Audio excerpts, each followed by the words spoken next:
A service of KIBMradio.com, the Internet's home for an all old-time radio.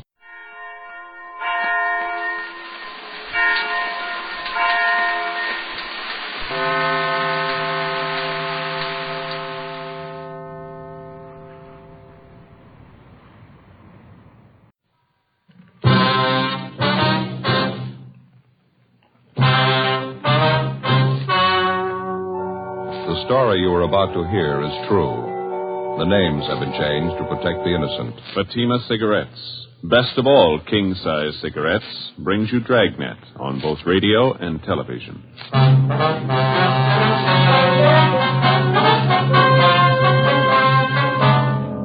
You're a detective sergeant. You're assigned to homicide detail.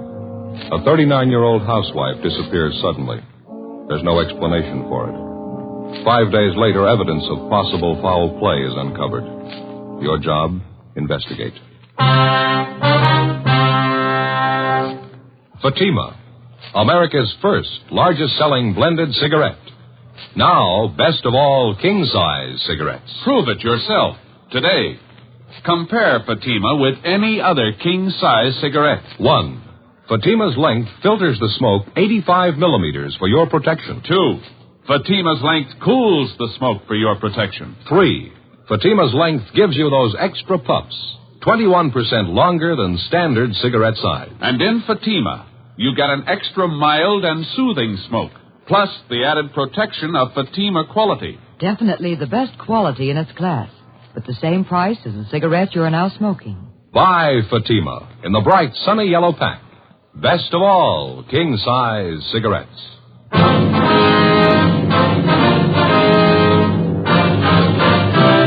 Dragnet, the documented drama of an actual crime. For the next 30 minutes, in cooperation with the Los Angeles Police Department, you will travel step by step on the side of the law through an actual case transcribed from official police files. From beginning to end, from crime to punishment, Dragnet is the story of your police force in action. It was Wednesday, September 15th. It was hot in Los Angeles. We were working the day watch out of homicide. My partner's Ed Jacobs. The boss is Thad Brown, chief of detectives. My name's Friday. I was on the way back from lunch, and it was 12:56 p.m. when I got to room 42. Homicide. Hi, Joe. Waiting for you. Hi, Ed. Al, here you got something for us, huh? Mm-hmm. Here's the report right here. Gardener by the name of Abbott called in day before yesterday. Chester Abbott said his wife disappeared from their home out in the valley Thursday night. He says he thinks she left him. Well, happens every day. Not this way, it doesn't. Walsh and I went out to talk to the man yesterday. His story doesn't make too much sense. How do you mean now? None of his wife's clothes are missing, none of her luggage. She even left her pocketbook behind, full of money. We found out from the neighbors the missing woman has a 17-year-old boy by a former marriage. Does that mean anything? Well, he's an only child. Mother dotes on the kid. She didn't even say goodbye to him. Well, how'd this Chester Abbott impress you? Pretty grouchy with Walsh and me. No cooperation. Wants to find his wife, doesn't he? I don't know. I'm not sure. He's no help, I can tell you that much. Could I see that report, Al? Yeah, here you. Thank you. Florence Trumbull Abbott, age 39. Abbott's her second husband. First one died a little after the boy was born. Mm-hmm. Disappeared Thursday night from the home, 546 Belasco Road, between 7 and 8 o'clock. Well, when did Abbott call in to notify you? Monday afternoon. Told us he thought his wife might have been spending the weekend with her sister. When he found out she wasn't, he called us. Mm-hmm. You meet the boy when you were out there? Yeah, that's another thing. How do you mean? The kid came riding up on a bike when we were talking to one of the neighbors. We tried to talk to him, but the old man came out and hustled the boy into the house. Then he started showing us out. Well, what's his trouble? He told us it was our job to find his wife, not to go prying into his stepson's affairs. That's a news flat. Well, how about the woman's friends and relatives? They've been checked out yet, Al? Walsh is on it now. Don't think he's had much luck contacting him so far. I'll tell you the truth, I don't like the looks of it. Mrs. Abbott have any other relatives here? I mean, besides a sister and 2 aunts? Yeah, I got the list right over here. Sure wish we had a chance to talk to that boy. Notice anything else out of the way about Mr. Abbott, Al? Well, I don't know. Here's that list, Joe. Oh, thank you. Abbott was upset, all right. I don't know, though. He didn't exactly strike me as reacting the way a normal man reacts when his wife's disappeared. Well, how about a copy of this report? You got one to spare? Yeah, sure. Just a minute. Yeah. Missing persons, Barghetti. That's right. This is Barghetti speaking. Who's that? Oh, yeah. Yeah, sure. About what? All right, good. 4 o'clock? Fine. All right, son. Goodbye. Well, that was the boy I was telling you about, Mr. Abbott's stepson. What do you want? He wants to talk to us. Sounded worried. About his mother? They think something's happened to her. In police work, missing persons detail is not a department separate in itself. It's organized as a part of homicide division.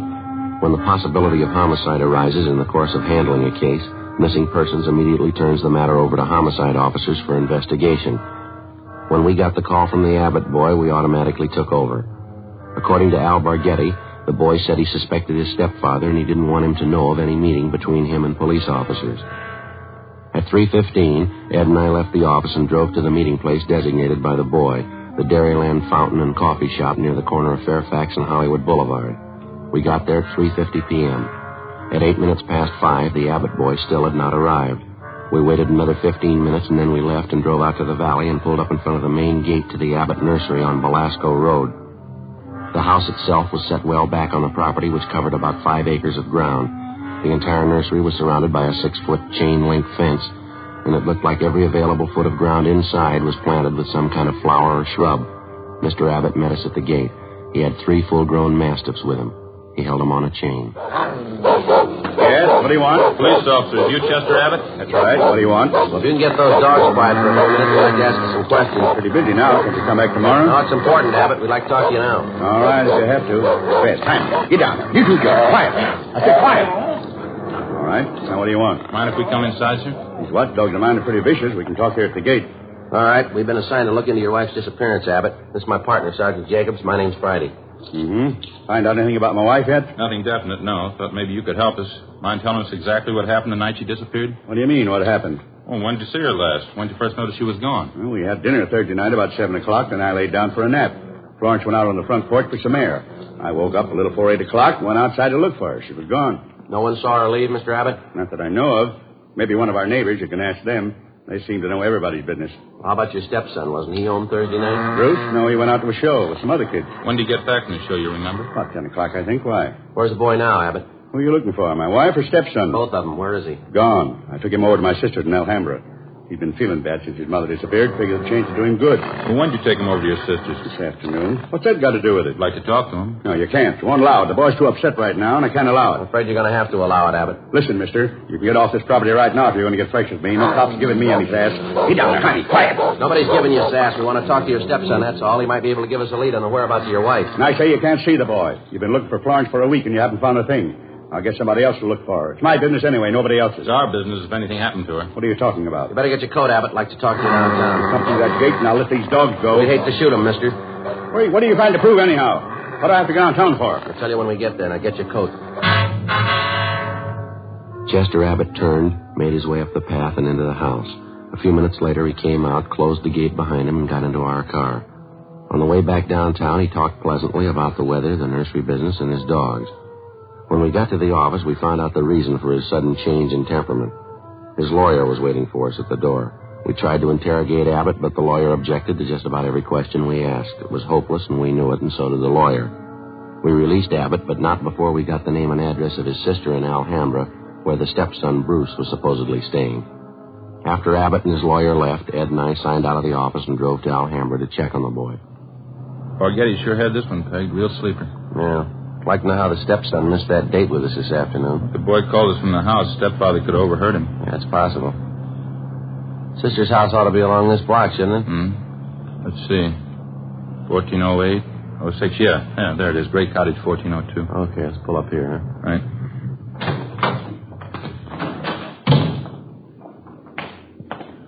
Nice looking place, well kept, huh? Nice neighborhood. Wonder how the lot prices run out here. I don't know. I'll get the bell.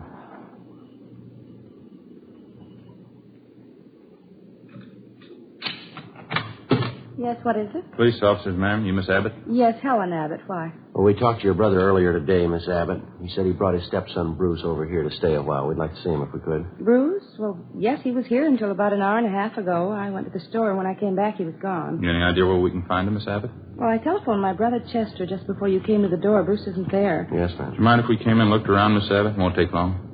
Well, why? I told you Bruce isn't here. It's the truth. There's no reason to lie about it, is there? Well, no, ma'am. It's not that. Well, then what is it? No reason for me to lie to you. How about your brother? We went in and looked the house over from one end to the other. There wasn't a trace of the boy. We drove back to the Abbott nursery and satisfied ourselves the boy wasn't there. Meantime, the home of Chester Abbott's sister in Alhambra was kept under constant surveillance. No one came or went. The next morning, when Ed and I checked in for work as usual at 8 a.m., we met with Sergeant Al Barghetti. Well, I had half an idea there might be something wrong. What makes you so positive, though? It's just it, Al. We're not positive. It's the whole setup, I guess, smells bad. How do you mean, for instance? Well, Abbott's lawyer, for one thing. If a man's innocent, he doesn't have his lawyer sit with him and tell him not to answer any questions. Yeah? Number two, the kid's phone call. He didn't show up for that date. You figure. I don't know. Could be he doesn't get along with his stepfather. Happens, you know. Maybe he's trying to get back at him for something or other. Yeah, that could be. Why is Abbott hiding him out then? Pretty sure he's hiding him out? The way things been going, no other way to take it. Mrs. Abbott walked away from her home last Thursday night. Nobody saw her. She took nothing with her. No luggage, no clothes, no money. That's it. You checked with her family doctor? Yesterday. Told us Mrs. Abbott was in perfect health. Checked her bank statements, double-checked the name for Wanderer's file, repeaters found, missing persons. Couldn't find it in either one. Her relatives, too. How you talked to them? Some of them, yeah, Al. Got a few more to check out this morning. Well, one thing's certain. No clothes, no money, no luggage. She couldn't have gone very far. You checked all the angles, huh? The sheriff's office, the jails, the hospitals. Sent out a teletype and an APB. She's been gone almost a week and nobody's seen her. Now, how's that add up to you? Well, we got an idea. Yeah. I hope I'm wrong. 8:45 a.m. Ed and I left the office and continued making the rounds of the missing woman's friends and relatives. We checked at the Western National Bank, where Mrs. Abbott maintained another account. Her savings statement showed a total balance of $31,564.17. Her checking account had a balance of $842.71. At the Farmers Mutual, we found the record of an insurance policy issued to Florence Trumbull Abbott. It was a 20-pay life policy covering the insured in the amount of $30,000. The beneficiary was listed as the insured's son, Bruce Trumbull Abbott, if living upon receipt of such due proof. If not, the insured's husband, Chester J. Abbott. By the time we finished checking the missing woman's financial status, we figured we had a fair suspect in the husband, Chester Abbott. From casual reports, we knew he was a frugal man, almost to the point of obsession. If he was greedy as well, if he wanted or needed money badly enough to kill, then he had all the motives necessary to murder his wife. Maybe his stepson, too. 6:40 p.m., Ed and I drove back to the office. Go ahead. Long day, a lot of mileage. Wonder if Al's still around. Hey, Barghetti. Al? Yeah, here. That you, Friday? Yeah. How'd you do? Got anything? A few things, pretty fair luck. Good. I got some more for you. Just walked in here 10 minutes ago. Who's that? Bruce Abbott. He's waiting in the next room. We went into the next room and met the Abbott boy. He was small for a 17-year-old, dark-haired, thin, a little on the sickly side. He seemed nervous and upset. He told us that he wasn't able to keep the date he made with us on the phone because his stepfather did apparently overhear the conversation and drove the boy immediately to his sister's place in Alhambra. We asked the boy what made him so sure that his stepfather was responsible for his mother's disappearance. Well, for one thing, all three of us usually go to the early show on Thursday night, Chester, Mom, and me. But last Thursday we didn't go. Why was that, son? Well, Chester said he wasn't feeling too good and he wanted Mom to stay home and take care of him. Then he told me to go on ahead to the show, so I did. What time did you get home, Bruce? About 10:15, 10 o'clock. Did you notice anything unusual when you got home, son? Not so much, no. Mom wasn't there. I didn't think much about it then. I thought maybe she was over to one of the neighbors. You asked your stepfather where she was? Uh-huh. He said he didn't know. He said he thought she was over at one of the neighbors, too. What was your stepfather doing when you got home? Just sitting in the living room reading the paper. I usually don't talk to him too much. I just asked him where Mom was, and he told me, and then I went back to my room and went to bed. Did you notice anything unusual about the way he acted? Anything different about him at all? Well, I'm not too sure. He did seem a little nervous, though. Jumpy. More than usual, I think. Mm-hmm. Anything else? Well, when I came through the front yard, I noticed the dogs had mud all over their paws. Red, Jaime, and George, all three of them. They must have been out in the nursery plots. Anything unusual about that? In a way, yeah. You see, the dogs don't go out in the plots unless Chester's with them. He doesn't want them to trample the seedlings. I noticed Chester had mud on his shoes that night, too. And you figure your stepfather was out digging somewhere in the nursery plots that night, huh? Yeah, that's right. Digging somewhere. He must have been. Can't figure out why, though. How do you mean, son? My stepfather never works at night.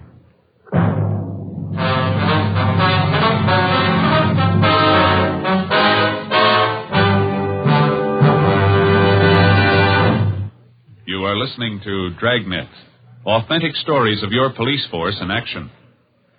Compare Fatima with any other king-size cigarette. 1. Fatima's length filters the smoke 85 millimeters for your protection. 2. Fatima's length cools the smoke for your protection. 3. Fatima's length gives you those extra puffs, 21% longer than standard cigarette size. And in Fatima, you get an extra mild and soothing smoke, plus the added protection of Fatima quality. To show our confidence in Fatima, we make this money-back guarantee to every king-size cigarette smoker. Buy a pack of Fatimas. Enjoy Fatima quality, extra mildness, and superbly blended tobaccos. If you're not convinced Fatima is better than the king-size cigarette you're now smoking, just return the pack and the unsmoked Fatimas before August 1st, 1952, and we'll give you your money back plus postage. Fatima, Box 37, New York 1. Remember, each king-size Fatima gives you an extra mild and soothing smoke, plus the added protection of Fatima quality. Switch to Fatima today. Best of all, king-size cigarettes.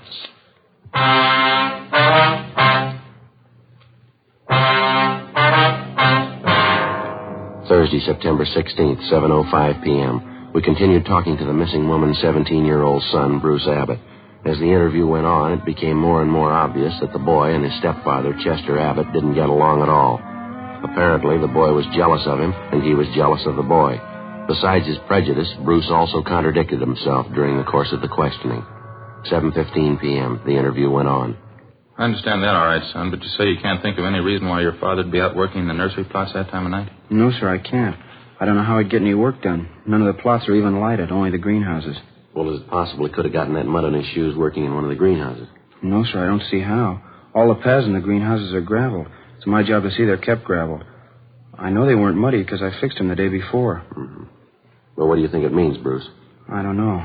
I don't want to think about it. I just know he's done something. He's done something to her. Did your father, that is your stepfather, give you any reason for keeping you away from the police officers that came to your house? I mean, the first two officers who showed up? No, he said people were getting nosy, that's all. He said it might be better for me over at my Aunt Helen's place. Mm-hmm. Do you think your Aunt Helen might know where your mother is? I don't think so. We hardly ever see Aunt Helen. We don't know her well at all. Well, do you know if your mother and stepfather argued very much, son? I mean, big arguments. Sometimes, yeah. Mostly about me. How do you mean? Chester's pretty tight, you know. Doesn't like to spend money at all. He and Mom used to argue about whether I ought to get paid for the work I did around the nursery. Chester didn't want to pay me. That's so? Yeah, when I started working, he promised he'd pay me. I was saving up to buy a 31 Model A. After a couple of weeks, when he didn't pay me, I asked him about it. He told me I ought to be glad to work for him for nothing. And your mother argued with him about that? Sure, she got good and mad, too. She should have gotten mad. It was her money that bought the nursery anyway. Well, how'd you happen to get away from your aunt's place, Bruce? It wasn't too hard. Helen had some shopping to do, and she left me alone. She locked the door to my room. Even the screen over the window was nailed down, but I kicked it out and got away. I stayed at a friend's house last night. You thought much about where you're going to stay tonight, son? Well, I don't know. Sergeant Borghetti, I was talking to him. He asked me if I wanted to go out and have dinner and then stay at his house tonight. I don't know. Sounds like a good idea to me. I don't know. Sure nice of him to ask me. I think it'd be a lot better for you, son. Why don't you check in the next office, see if Borghetti's ready to leave, huh? Yeah. Okay, Sergeant. Thanks. Sure. You betcha. Joe, what do you think? It's hard to say. He might be lying.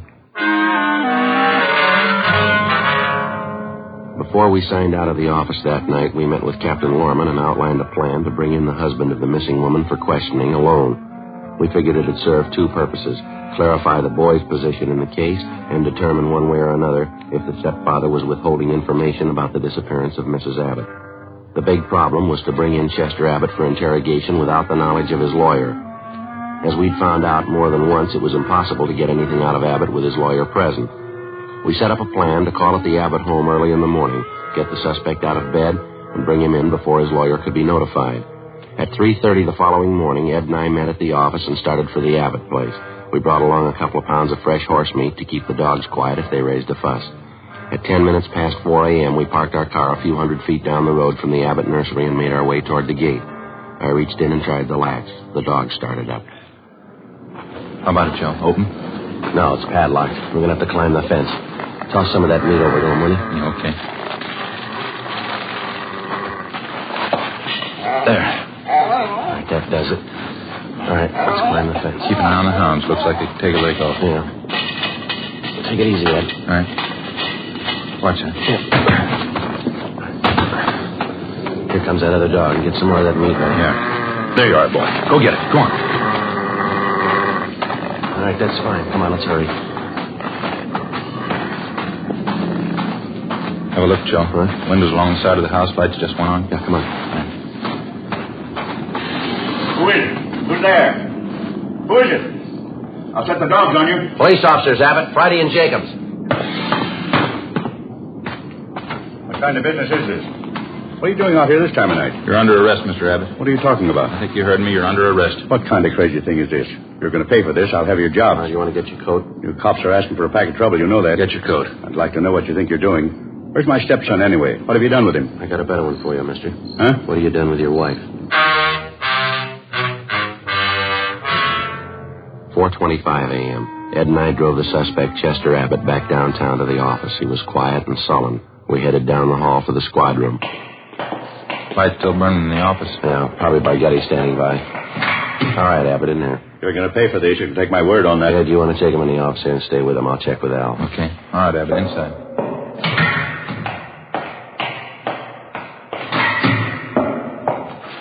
Joe, you bring him in? Yeah, he's next door. Ed's with him. Tough. Somebody must have seen you. No, I don't think so. They must have. Why? What do you mean? Abbott's lawyer. He's sitting in the next room. How the lawyer had been notified, we couldn't be sure.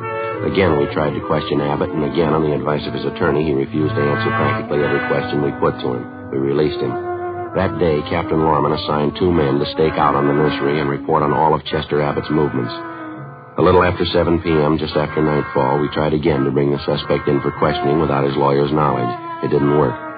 The men assigned to stake out on the Abbott place reported definitely that someone was tipping off the attorney whenever unknown visitors showed up at the nursery and drove off together with Mr. Abbott. There was nothing we could do about it. The following morning, Al Barghetti came up with a lead. Had a long talk with the boy last night. Think he came up with a pretty fair lead. How's that? The old man's responsible. We know there's only one way we'll get a conviction. Yeah? Find the body and enough evidence to tie him in. Yeah, well, where do we start looking? In a new rose bed. It's next to one of the greenhouses in Abbott's nursery. Boy tell you this? Yeah, seems to make sense. We know old man Abbott's crazy about saving $1. We found that out from the neighbors and the relatives. Mm-hmm. On the nursery trade, especially in the limited area Abbott has to work in, you cultivate every foot of ground you have. You plant every foot of soil with something. Well, yeah, Al, what's the point? Well, Abbott's not the type to waste anything. He wouldn't let ground lie fallow when he could plant something that might bring in a few dollars next spring. Mm-hmm. Bruce tells me his stepfather has every inch of the property planted with something. Everything except a 6x8 plot of ground in that rose garden. Well, what did the boy say? The plot been vacant for a long? Well, he says his stepfather got it ready for planting a week and a half ago. It's still vacant. Be worth checking out. How do we do it? We can order up a crew from the crime lab. They can take probings through the plot, all around it. They ought to be able to tell us how deep the ground's been worked over lately. Okay, what do you figure, tonight? I think so, yeah. Maybe 11, 12 o'clock. What about old man Abbott? You think he's going to sit still for it? If the hunch pays off, he's going to sit still a long time. It was 10 minutes past 11 that night when we got to the Abbott nursery. Lee Jones and the crime lab crew, Al Barghetti, Ed, and 2 other men from homicide. The men on stakeout told us Chester Abbott, along with his attorney, had left the house a half hour before in his car, a dark blue coupe. They hadn't returned. Ed brought along another supply of fresh horse meat for the dogs, so we didn't have any trouble there. We located the vacant plot of ground in the rose bed next to one of the greenhouses, as Bruce Abbott had described it to Barghetti. The crime lab crew started probing. The ground obviously had been worked over recently, and to some depth. They started digging. Anderson, get that light over here, will you? Thanks. Joe, see anything? No. Let's keep digging. It's right over here, huh? Yeah. You know, this is it. He wasn't taking any chances. Down a good 4 or 5 feet now, wouldn't you say? Yeah, at least that. Anderson, more light, huh? All right, let's go at it. All right, wait a minute. Yeah. Woman's shoe here. Come on.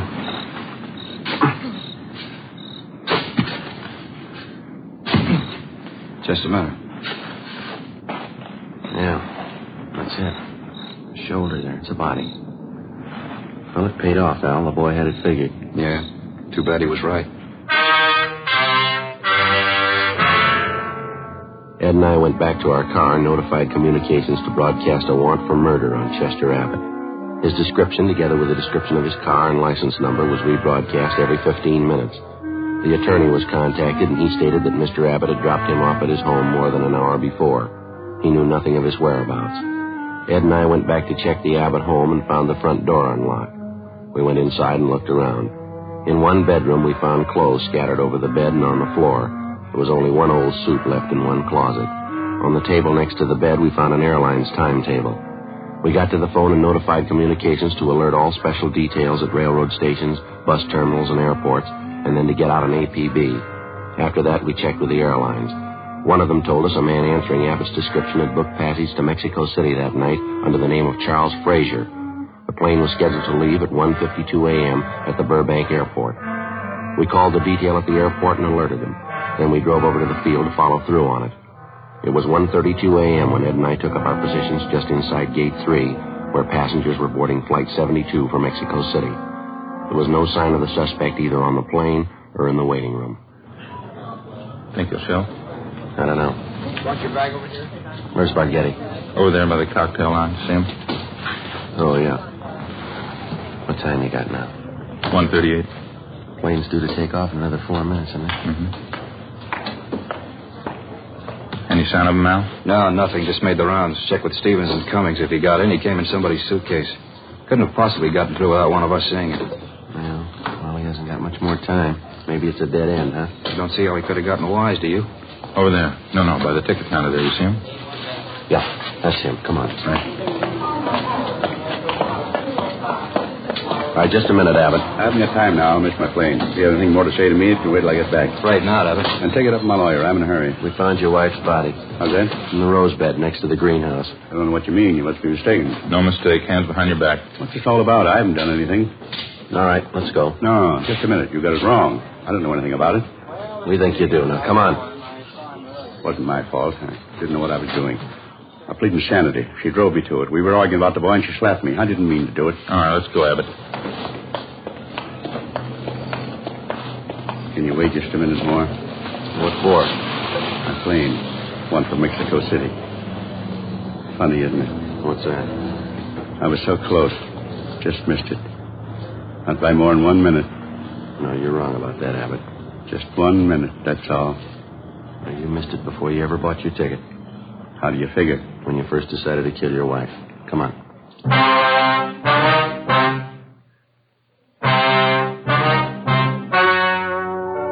The story you have just heard was true.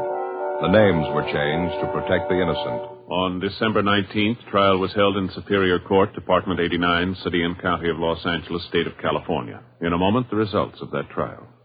Now, here is our star, Jack Webb. Thank you, George Fenneman. Friends, I'm holding 2 sets of fingerprint cards. Now, on one, prints found at the scene of a crime. On the second, a suspect's taken from the files. Now, the only way in the world you can tell they're made by the same suspect is by comparison. If you'll compare Fatima with any other king-size cigarette, you'll find Fatima's length filters the smoke 85 millimeters for your protection. Fatima's length cools the smoke for your protection. Fatima's length gives you those extra puffs, 21% longer than standard cigarette size. And you get an extra mild and soothing smoke, plus the added protection of Fatima quality. Prove it today. Buy Fatima.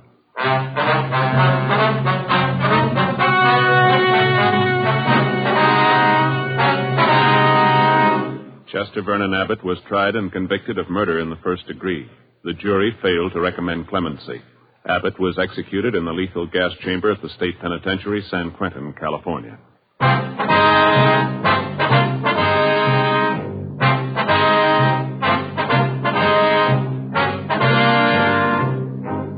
You have just heard Dragnet, a series of authentic cases from official files.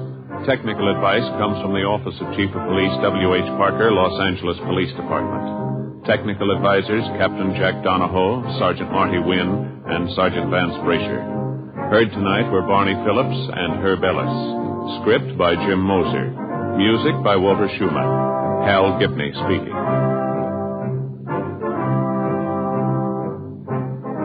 Fatima Cigarettes. Best of all king-size cigarettes has brought you Dragnet, transcribed from Los Angeles.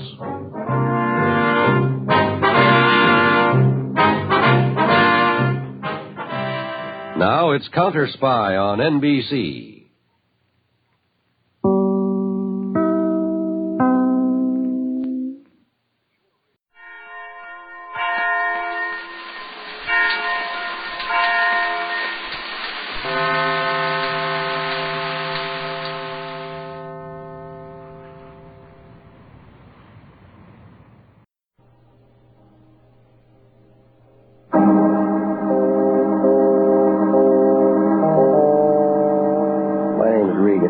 I get 10 a day and expenses from a detective bureau run by a guy named Anthony J. Lyon. They call me the Lion's Eye. With Jack Webb as Jeff Regan, the Lion's Eye, stand by for hard-boiled action and mystery and thrilling adventure in tonight's story of the man who fought back.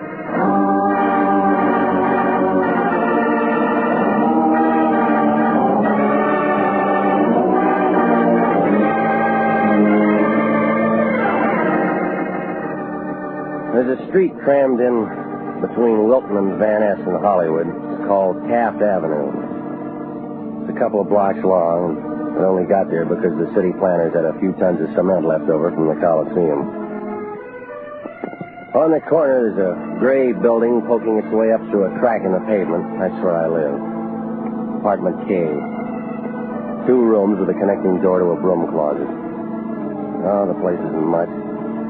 A couple of chairs, and a bed comes out of the wall, and a mattress that could pass itself off as a relief map of the High Sierras. Well, that's where I was the other night around 11, trying to catch some sleep. That's when my phone began making an impression. Turned out to be the Lion. Hey, Regan, I'm glad I found you home. Are you alone? What's the matter? Did you lose your voice?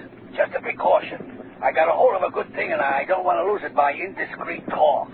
Well, then write me a letter. We've just been hired. You start tonight. It'll keep till morning. Her name's Alice Lafarge. She'll meet you in a bar called the Princess across the street from Pershing Square. Get going. What's your trouble? She'll tell you all about it when you get there. Can't you tell me? I haven't got the time right now, but there's nothing to it. I'd handle it myself if I didn't have a big deal on. Flirting with widows in Pasadena, huh? So I got a social engagement. It helps our business. Pays to be seen in high society. And besides, the liquor's good. You just get over to see the Lafarge dame. And give me a ring in the morning and let me know how you make out. All right, lover. Hey, Regan. Huh? What should I take to my Pasadena girlfriend? Flowers or candy? You better take both. You're going to need all the help you can get.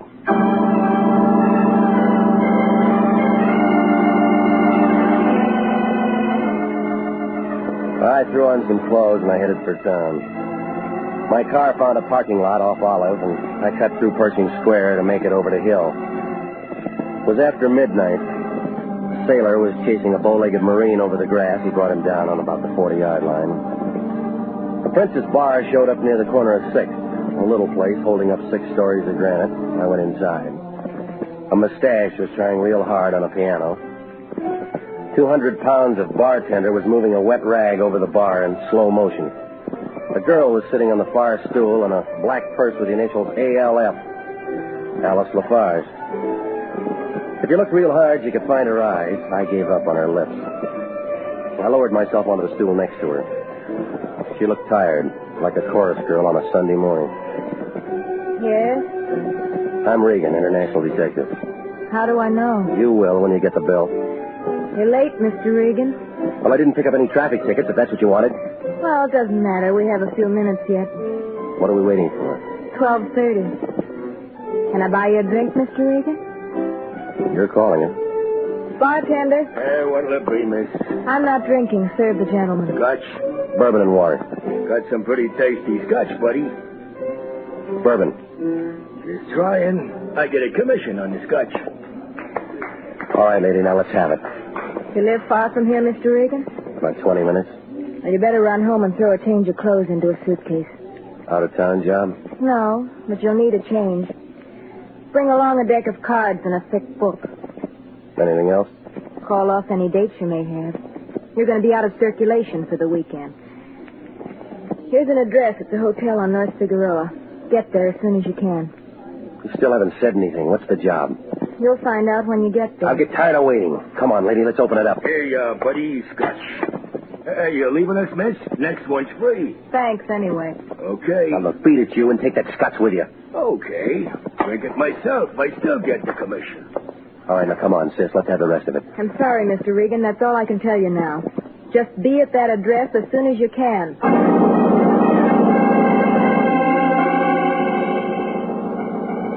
Now she slid off the stool and moved for the front door. I caught a view of her in the mirror. There was nothing there to make a guy want an encore. Sandy hair, short, thin body that you could have slipped into a mailbox. Well, she threw the door shut behind her. A couple of seconds ticked by, and I moved out after her. I made the street just in time to see her climb into a cab and start up 6th. That's when I spotted the red Austin with an Illinois license. With a Glen plaid sleeve sticking out of the left side, and that's all I got of the driver, except that he was doing a real bad tag job on the Lafarge girl.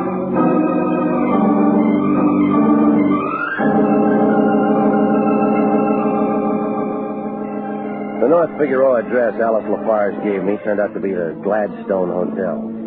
A 2-layer pile of wood so old that the termites were getting indigested. A short guy with a shiny head was catching up on his reading in the lobby. He put down the seat catalog long enough to tell me that apartment 3B was upstairs in the back. A couple of knocks on the door, and Alice let me in. Sitting in the corner was a bush of gray hair and a white face. Turned out to be a man with a worried look, like an alligator in a handbag factory. Shut the door, Alice. Yes, Dad. Thanks for coming, Regan. I'll let you know later if you're welcome. Take his things, Alice. No, I'm going to hang on to him for a while. Suit yourself, but your coat will get heavy in a few hours. What says I'm going to stay that long? Me? That's what you're hired for. What else? Well, lots of time to get to that. Let's get to know each other first. You got a name? I'm Bill Lafarge. Sort of fancy, but I like it. Give me some more. Not much more. Just an old joker with nothing left but a few years and a regular gun. Mm-hmm. You know, Regan, this isn't my real address. I just moved here. Yeah, the rent's low. That's not it. Bill Lafarge can handle more. All right, you can skip the bank statement, mister. Will you please try to be civil, Mr. Regan? That's not what you hired me for. It's okay, Alice. Can't say I blame him. All right, then. Let's throw it in gear, huh? Not much to your job, Regan. Just spend a weekend with me. I've had better offers. Uh-huh. Yeah, I did too in my time. Well, that's the easy part of it. You got something hard? You stay awake the next 48 hours and keep looking at me. Who's after you? Nobody. I figure different. You could be wrong. Shades down, lights out, red Austin on a tag job. What do you mean? Plaid suit moved out after you when you left the Princess. You sure you was following Alice? Like you said, I could be wrong. Get one thing straight, Regan. I never hire anybody to protect me. Bill Lafarge handles things like that himself. You're here as a witness. What for? Just in case somebody wants some testifying as to how I spent this weekend. All right. Now throw off your coat. Let's play a little cards. Why not? Alice, open the window. It's getting a little hot in here. All right, Dad. Take, gin money? You're dealing. How high do you want to play? 2 bits if you... Shots came flying in from the alley and didn't stop until they caught Alice Lafarge. They blew her back into the room, and she did a full turn like a ballet dancer showing off. By the time her father and I got to her, it was all over. The old man straightened up and began mumbling something about Red Austin. I stepped for the phone. I put in a call to Sanducci at Homicide. He took down the story and promised to send out some company. And then I cradled the phone. That's when I knew I was alone with the girl. Old man Lafarge had hot-footed it out of the building like a super chief on a holiday weekend.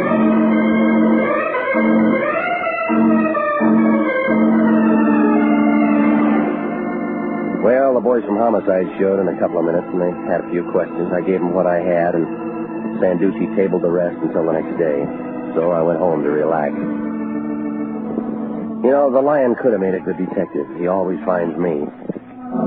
Regan, I'm not paying you to sit at home. Get your coat on and explain this. What? This newspaper story. There's a big lie in here about the Lafarge dame getting killed. Now, I know you wouldn't allow that to happen to one of our clients. It was real hard, but I managed. I give you a simple little job and you turn it into a murder. You getting a commission from Forest Lawn? You got your hands full, too. What do you mean? Sanducci will be visiting you with a pocket full of questions. I don't know nothing about her shooting. I was out in Pasadena all night playing a guitar, and I got a sore finger to prove it. Now, you listen to me, Big Shot. You better start sniffing around and turn up a Red Austin with a plaid suit behind the wheel. What else? Get some information on Bill Lafarge, the girl's father. Hey, what's that? You know, I bet if we open it, we'll find out. Well, I better get a move on. Just open the door a little bit, and I'll squeeze by. Yeah. Hello, Lieutenant. Nice to see you, Sanducci. Where's he going? Get in line for Notre Dame tickets. Why did you take up knocking, Sanducci, huh? New directive went through the department. Show a little more courtesy. You don't wear it well. I figure it's political. They're working on building up that gate for the next policeman's show. Gotta put you on. You're worth a couple of laughs. Yeah. I'll speak to the boys. How did you sleep last night, Regan? Fine. You shouldn't have. The murder should have given you nightmares. There's always Ovaltine.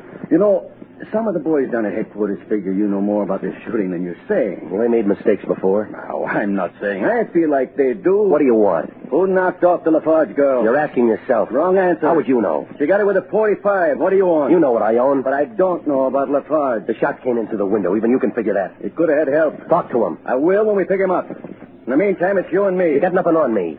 We found a roll of dough in a briefcase in the bottom bureau drawer. What was it doing there? I don't know.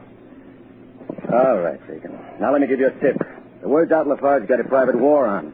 I don't want any more shootings, so I look at it this way. He's your client. I'm holding you responsible. And Regan. Yeah? Da devo essere mangiato il soldi tutto tu paese, che sei un brutaliere stupido. What's that mean? Go find out. You're a detective.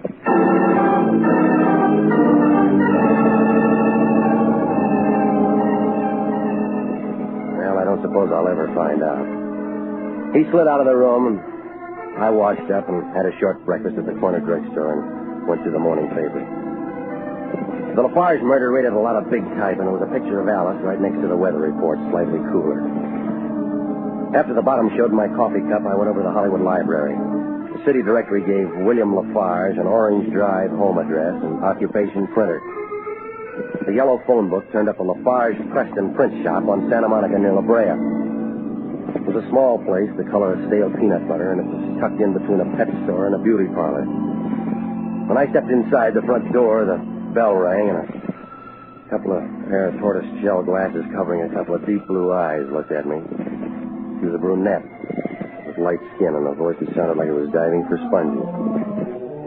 The print shop smell got lost in all that taboo. Morning, sir. Can I help you? I'm looking for Mr. Lafarge. There's no Mr. Lafarge here. Sign outside says there is. It's an old one. Won't I do one, sir? That's another chapter. Come turn the page. I think you'd enjoy it. You know, you ought to put out cards. Mr. Preston says business has picked up immeasurably since I started working here. Let's get back to Lafarge. I told you he's not here. Well, try Preston for me. He's very busy. Well, he can spare a couple of words. Now, wait a minute. Look, you can't go in there. I'm sorry, Mr. Preston. I told him you were very busy. All right, Lois. Who are you? My name's Regan. I'm with International Detective. I got some questions about your partner. Of course. Please leave us, Lois. See you later, soldier. Cigar, Mr. Regan? No, I won't be here that long. And naturally, I'll be only too happy to tell you anything I can. It was such a shock reading about his poor daughter's death. A wonderful girl. Lafarge said that. Yeah, you'd say it, too, if you knew her. She was very good to him. Well, Mr. Regan, what specifically can I tell you? The book calls this place Lafarge Preston. Somebody's missing. Well, you see, Bill and I were in partnership for years. When he decided to pull out, I just planned to leave the name the same. When did he go? Just a few weeks ago. You give a reason? I don't know exactly.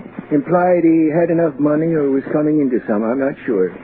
But it happened so sudden, left me a little short-handed. Still having trouble finding a first-class engraver to take his place. I left him sitting there chewing a panatella, and I moved out fast like a sailor on shore leave. It was about 11 and getting warmer. I picked up my car and went home. It took me 10 minutes to track down Sanducci. Yeah? Regan. What do you want me for? Fix a traffic ticket? Look, I got something for you. Make it good. I've been talking with Preston down at the print shop. Yeah? Lafarge stepped out kind of fast carrying a roll. Mm-hmm. Now, look, he knew engraving.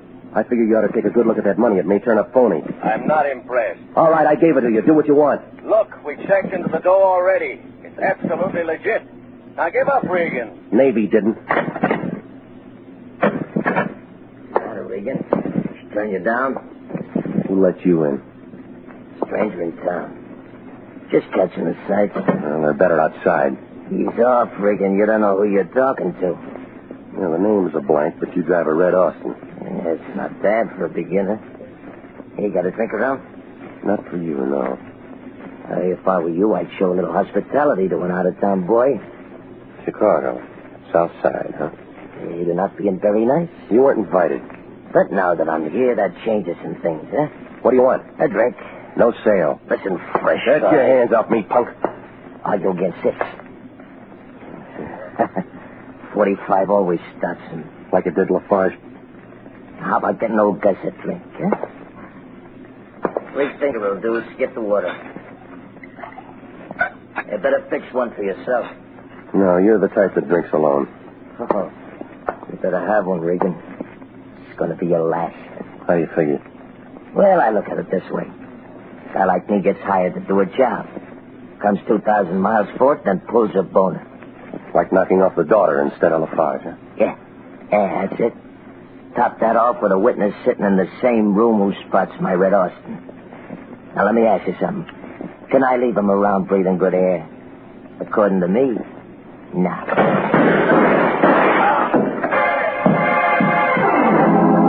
Knees knocked together and he caved in like arches on a fat man. 4 quick steps took me to the door and I looked down the hall. Nothing there. So I made it for the stairway and I looked down the spiral. An old guy was taking the steps 2 at a time and stuffing a gun into his overcoat pocket. It was Bill Lafarge. You were listening to the story of the man who fought back. Tonight's adventure with Jeff Regan, Investigator.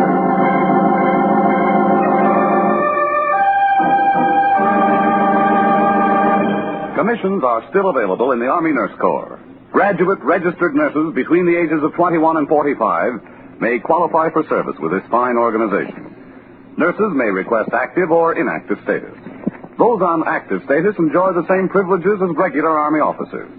Those on inactive status may continue their civilian nursing duties, but stand ready to serve in time of emergency. If you are interested in joining the Army Nurse Corps and believe that you qualify for a commission, apply to the Adjutant General, Washington, D.C. And now, back to the story of the man who fought back and Jeff Regan, Investigator.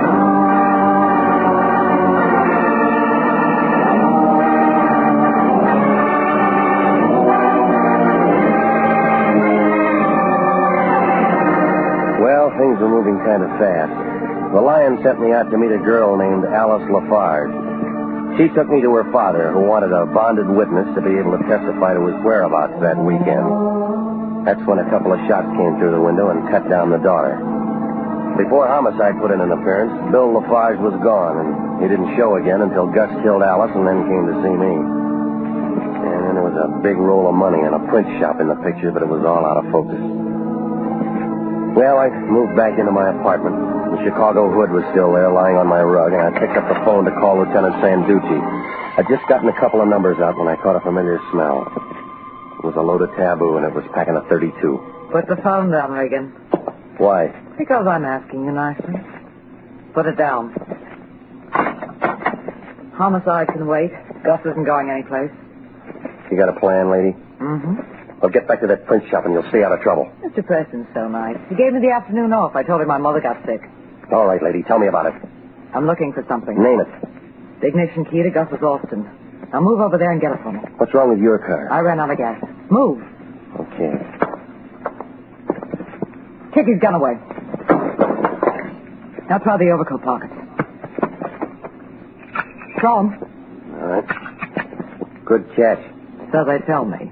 So long, Regan.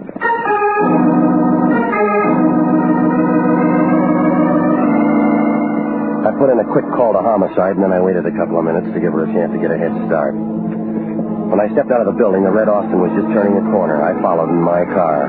We wound up in Glendale. She pulled into a duplex driveway next to an empty lot, and I pulled in under a pepper tree up the street a ways. And then she got out and unlocked the trunk. She looked inside, ripped up the floor matting and then the boards.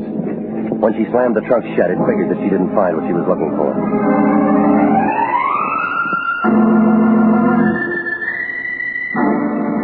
Well, 25 minutes later, I found the Lion sitting behind his desk down at the office. He had a bottle of beer in one hand and a package of Sen in the other. Spread out in front of him was a typewritten piece of paper that he'd just slipped out of his running. He had a puzzled look, like a little boy caught in a mixmaster.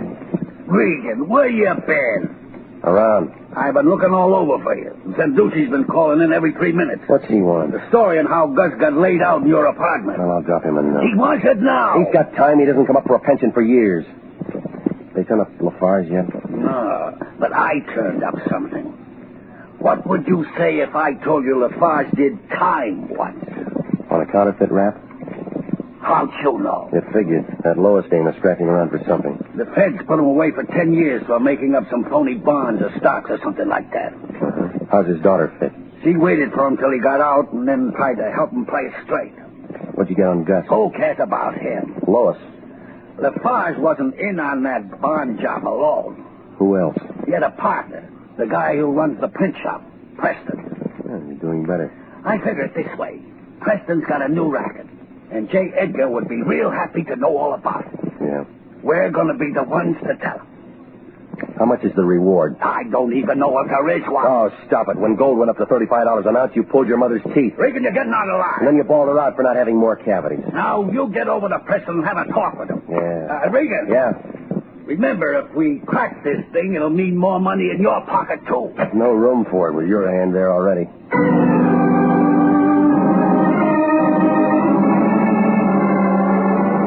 I left him sitting there doodling dollar signs, and I went out into the street. It was turning evening.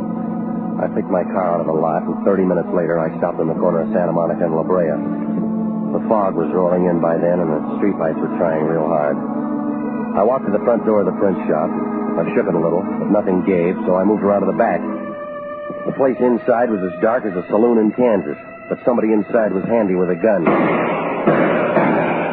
So I cracked the window with a rock, and I climbed inside. It smelled like target practice on a rifle range. Preston was curled up on the floor like a piece of wet tissue paper, and there were 2 holes in him. Well, the game wasn't over, but they were running out of players. I moved for the phone to call the police, and that's when I spotted Bill Lafarge. He was slumped down in a chair with a gun in his hand, and he looked tired. It took a lot of shaking to bring any words out of him. Hey, come on, Lafarge. Hey. Stop shaking. I'm up. He dead? Yeah? Yeah, he was a bum. You want to give me that gun? Sure. You got a call into the cops? No, not yet. We'll use my car.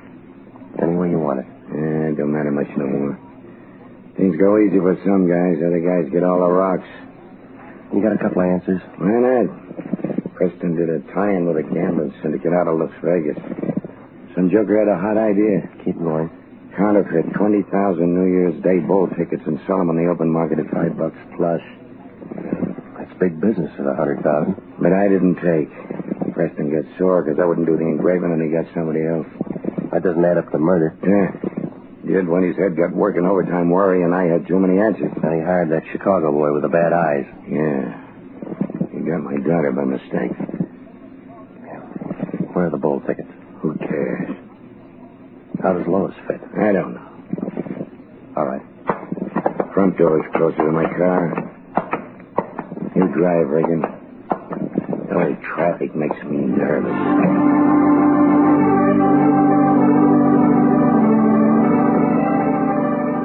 Well, Lafarge was driving a Nash, and it was parked at a filling station. We fought the night traffic downtown to police headquarters and tore Sanducci away from his pinochle game. He sent a couple of boys out to clean up the print shop and then moved Lafarge into a room with a secretary to get the story on paper. I'd heard it before, so I started for home, but Sanducci had other ideas. He put me in a private little room with white walls, and he told me to wait. I thought maybe he'd gone on his vacation, but he finally came in. Yeah, getting tired of waiting, Regan? Do you care? No. You got something to say? Maybe. Well, then spit it out, because I got a date. It'll keep. Why are you holding me? I had to do some checking. You got all you need? I didn't think so. Well, you got it now. Get still, Regan. I'm not ready to let you go. Now, listen, Power. Just because you're wearing a badge inside that coat... Shut up and listen to me. It took me 18 years to turn in those overstuffed shoes for thin soles. I'm not letting a two-bit detective tell me how to handle my business. You could stand it. You and that crummy boss of yours are licensed by the state of California, and we can lift it for acts detrimental to public welfare. We got a whole bladder full. Tell that to the lion. I'm telling it to you. And that's all. Beat it. Okay. Oh, Regan. Yeah? One thing more. There's a big hole in Lafarge's story. What do you mean? Look at his gun. Well, what about it? Look at the caliber. It's a .38. That's not the weapon that killed Gus and Preston. You sure you don't own a .32?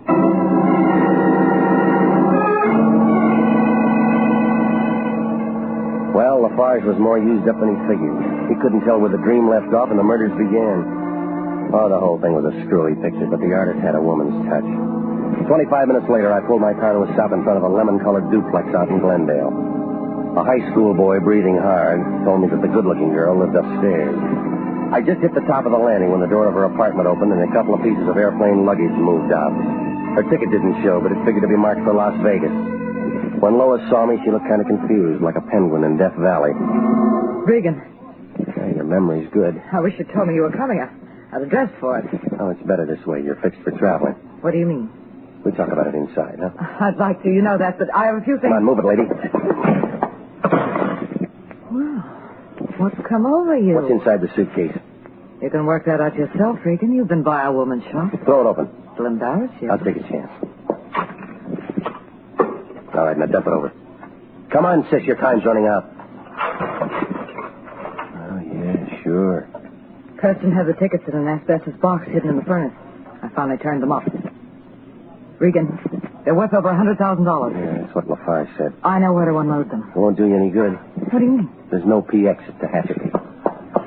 Come on, don't scramble for that 32. It's out of reach. Let go of me. You threw those holes into Gus and Preston, figuring homicide would stick Lafarge with a rap, knowing he was out for revenge. Let me go. Even the old guy didn't know what was going on. No, he didn't. No, but ballistics did. Regan. Yeah. This could mean a lot of dough to us, you and me.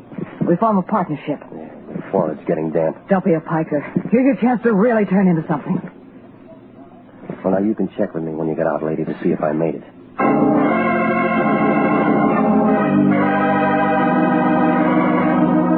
Well, it all blew apart fast like an atom at Caltech. Sanducci came down and picked up Lois. She had herself a pretty good thing for a while. Preston could run off the phony bowl tickets, and all she had to do was to sell them. Even though murder got thrown in, she could have stayed clean if she hadn't got her gun calibers mixed. Well, Lafarge was walking the streets in a couple of hours, and the Lion was real happy the way things worked out. He got his picture in the Police Gazette and picked up 2 bona fide passes to the Rose Bowl game. He promised to take me to the game with him. He did. He let me have the ticket at the regular price.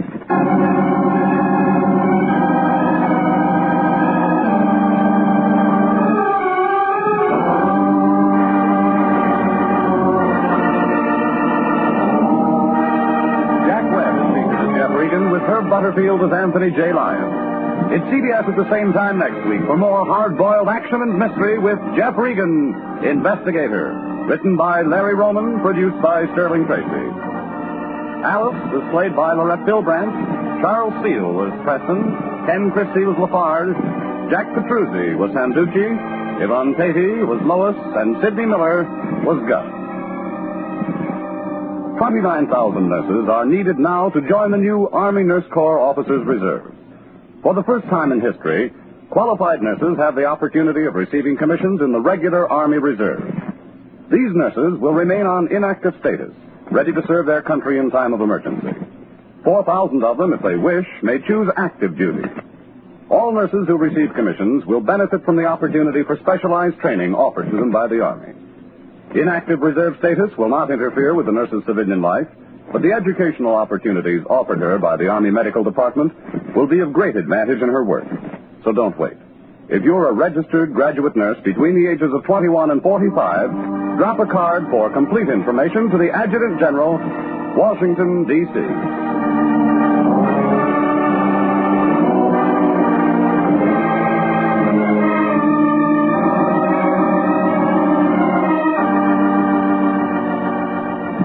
Original music for this program is by Milton Charles. Bob Stevenson speaking. This is CBS, the Columbia Broadcasting System.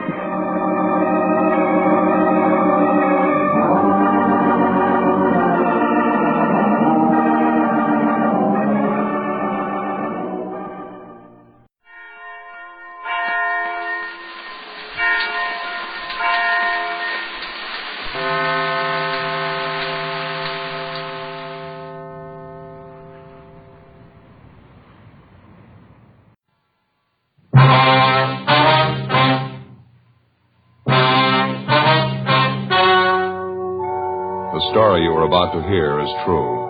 The names have been changed to protect the innocent. Fatima Cigarettes, best of all king-size cigarettes, brings you Dragnet on both radio and television. You're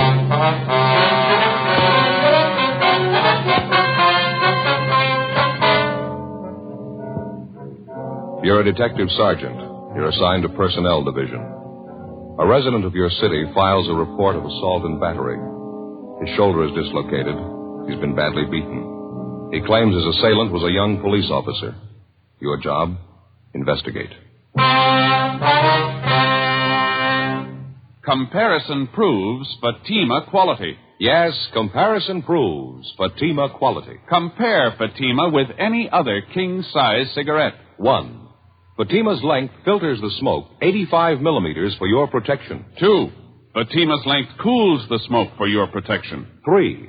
Fatima's length gives you those extra puffs, 21% longer than standard cigarette size. And you get an extra mild and soothing smoke, plus the added protection of Fatima quality. Definitely the best quality in its class, but the same price as the cigarette you are now smoking. Prove Fatima quality yourself today. Buy Fatima in the bright, sunny yellow pack. Best of all, king-size cigarettes.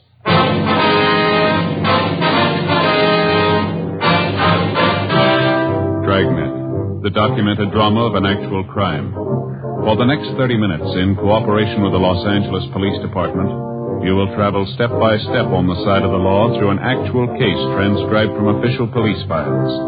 From beginning to end, from crime to punishment, Dragnet is the story of your police force in action.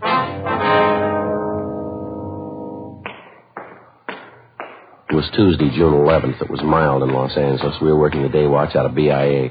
My partner's Ed Jacobs. The boss is Lieutenant Jessup. My name's Friday.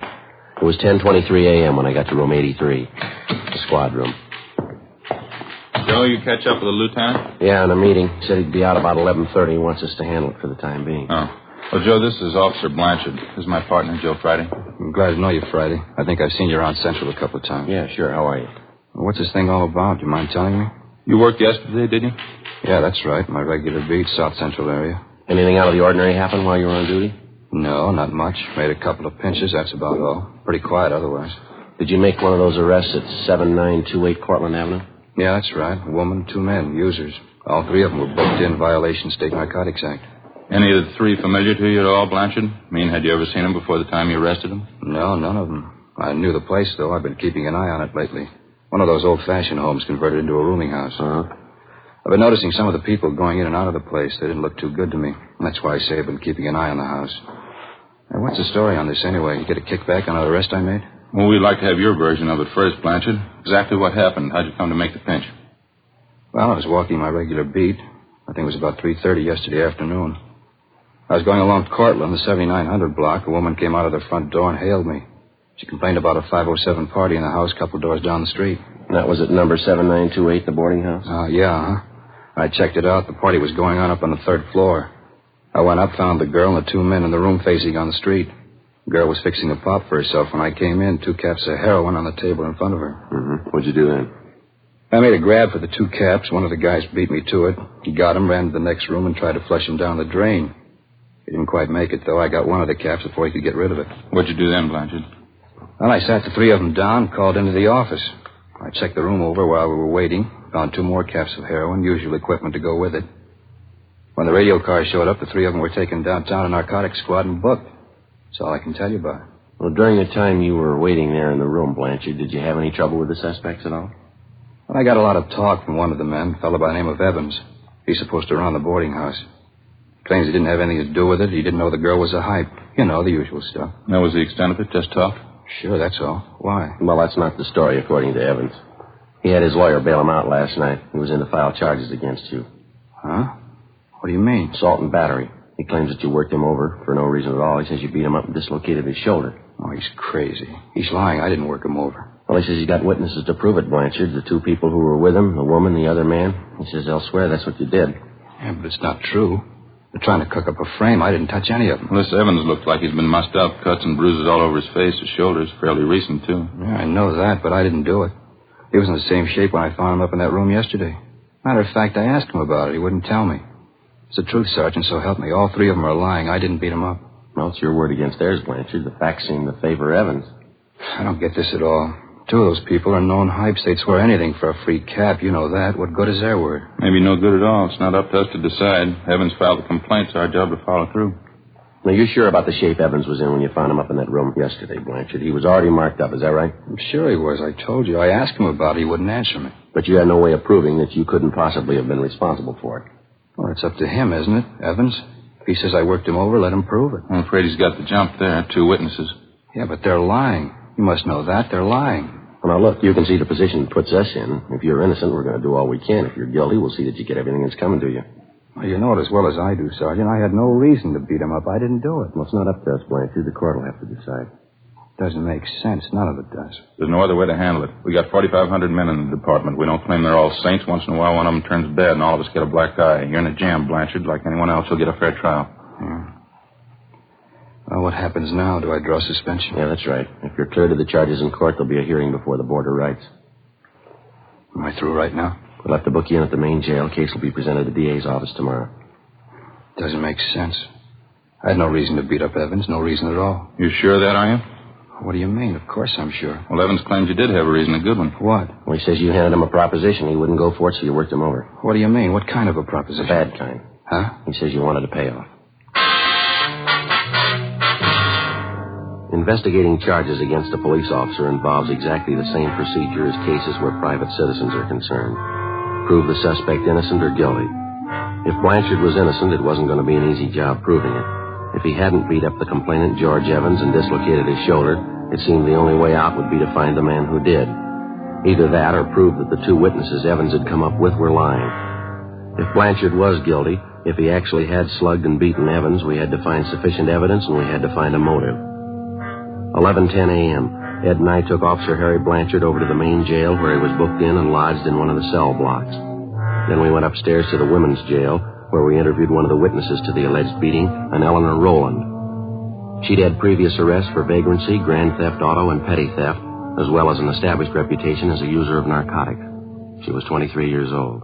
Yeah, it was terrible. That cop really roughed him up, poor old Evans. Cop didn't have to treat him like that. How long have you known George Evans, Miss Rowland? You old friends? No, I wouldn't say that. I met him a couple weeks ago when I came down from north.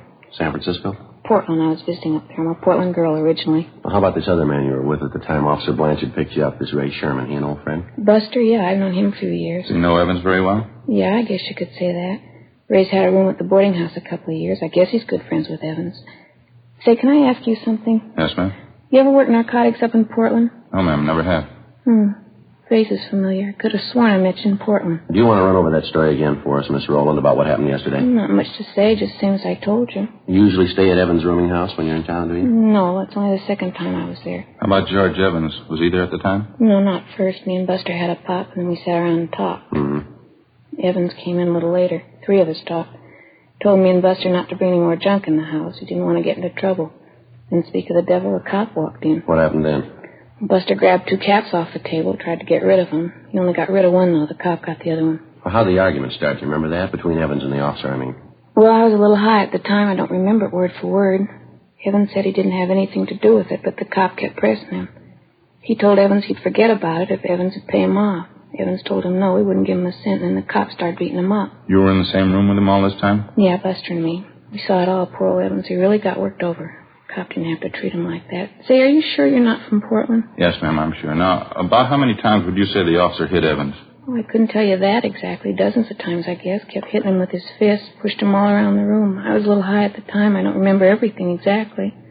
Sure could use a booster about now. Are you sure about everything you've told us, Miss Rowland? That's the truth? Yeah, that's right. Some of the details I didn't remember so well. He straightened it out for me, though. He told me just what happened. Who's that? George Evans. 11:50 a.m. Ed and I continued questioning Eleanor Rowland. The more we talked to her, the more we were convinced that at the time of the alleged beating, she was under a heavy dose of narcotics, and that for the most part, she picked up her version of the story from the alleged victim, George Evans. We went down to the second floor of the main jail to one of the interview rooms where we talked to the second witness, Ray Sherman, alias Tom Raymond, alias Buster Raymond. He also had a long record as a user of narcotics. He gave the same general version of the incident as the Rowland girl did, but despite the girl's story, he claimed he was not under the influence of narcotics at the time Officer Blanchard entered the room and made the arrest. Besides that, there were other discrepancies. 1:05 p.m. We had some lunch at the Federal Cafe, and then we drove out to interview the complainant in the case, George Evans. After checking at his rooming house, we finally located him in a neighborhood bowling alley. He was sitting at a bar adjoining the actual playing area, drinking a bottle of beer. Parts of his face and neck were bandaged, and his left shoulder was in a cast. He appeared friendly and cooperative. I kept telling the cop I didn't have any money, told him I wouldn't give him a payoff even if I did. So he started working you over, that right, Evans? Yes, that's right. I don't have anything against cops normally, but this guy, that's something else. How do you ever get on the force anyway? Had you ever had any contact with Officer Blanchard before yesterday, Evans? Yes, I did, twice before. He came to the house, accused me of running a hideout for thieves, junkies. Tried to get me to pay him off then, too. I wouldn't do it. That's, when was that, Evans? About 6-8 months ago. Yeah, at least that. Well, how was it you didn't report Blanchard then? Well, I wouldn't cause any trouble, get mixed up in a law case. I figured I could take care of him myself. But after that going over yesterday, that was enough for me. I don't understand how the guy ever made the force to begin with. What's the matter? The shoulder of mine, he really tore it apart. How'd you spend your time yesterday, Evan? Do you mind telling us? No, I don't mind. I slept till about 12:30, 1 o'clock. Had a little bit of a hangover. Then I got up and made some breakfast and read the paper. That's about size. You mean you were in your room all day after the time you went down the hall to Ray Sherman's room? That's right. Ray was there with this girlfriend of his, Eleanor. I didn't know she was a hype. That's the truth. Ray should have known better having her there. I don't like the kind of stuff going on around my place. Now, we've checked you through the record bureau, Evans. There's been 3 or 4 similar cases at your places the last few years, hasn't there? A couple, yeah. It's a real problem. I don't know how you keep them out. Whole neighborhood around here, you know. Pretty hard to stop it, I guess.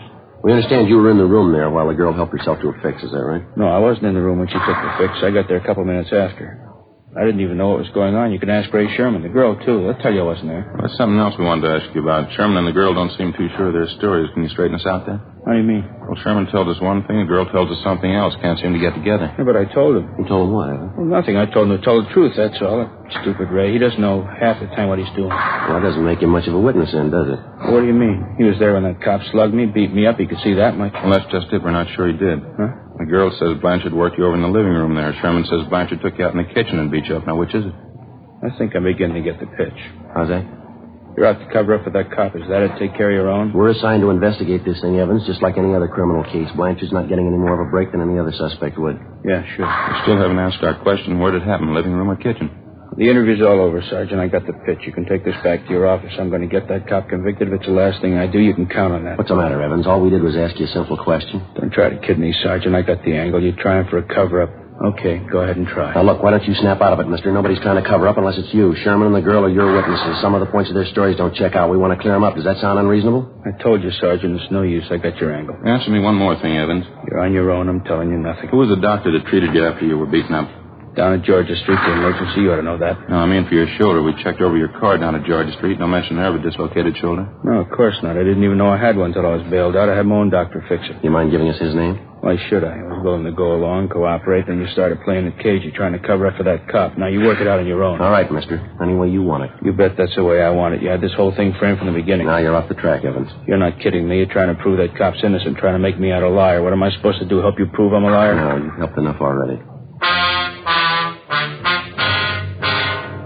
Ed and I double-checked through Officer Blanchard's departmental record. It showed that Blanchard had been working his present beat for a little more than 4 months. Evans had told us that Blanchard allegedly had solicited payoffs from him at least 6 to 8 months before. The following day, Ed and I made further inquiries in the neighborhood of Evans' rooming house and also among his friends and associates. For one thing, we found out that Evans had not spent the entire morning and early afternoon in the house. He'd been seen leaving his place by several neighbors at about 10 a.m.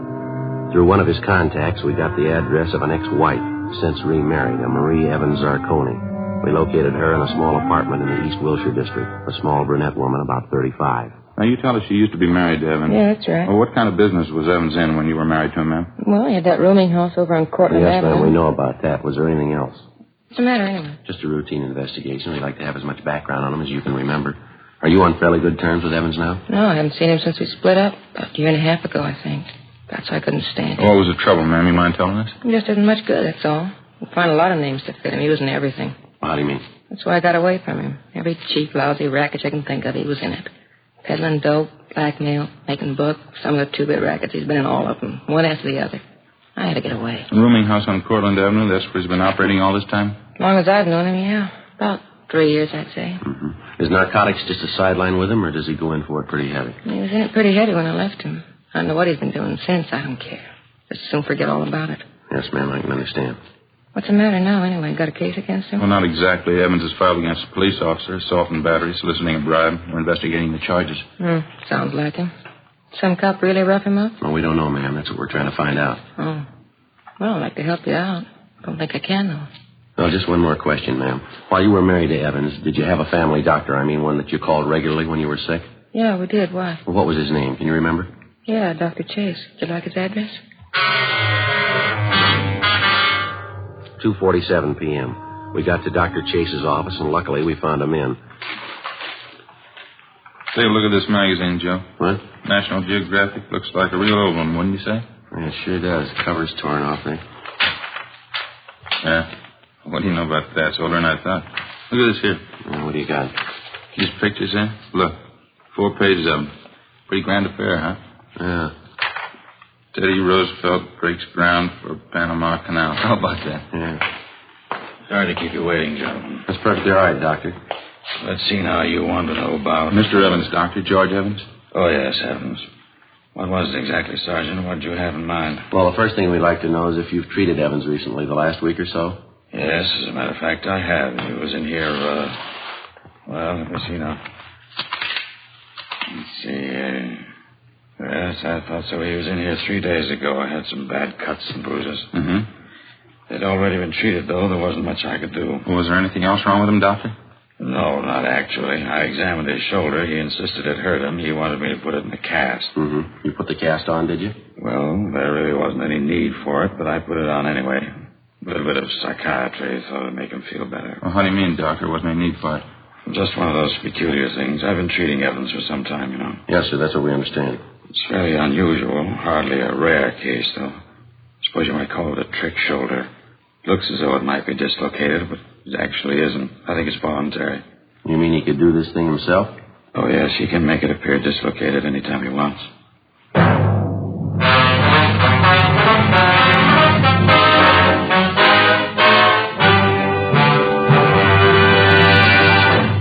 You are listening to Dragnet, authentic stories of your police force in action.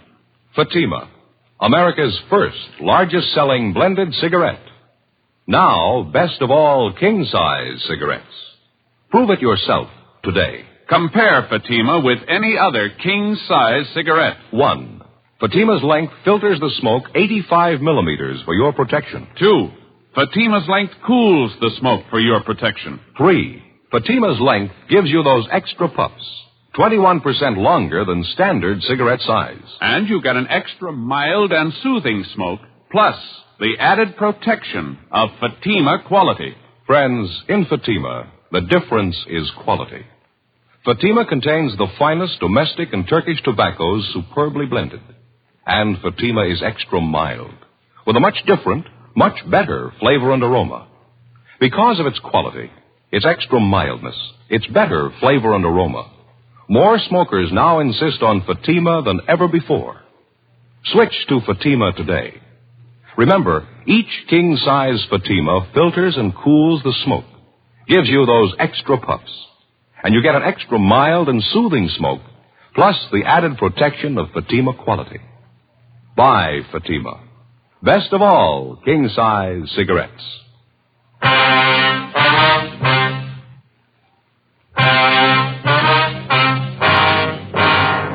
Saturday, June 15th, 10 a.m. The investigation continued.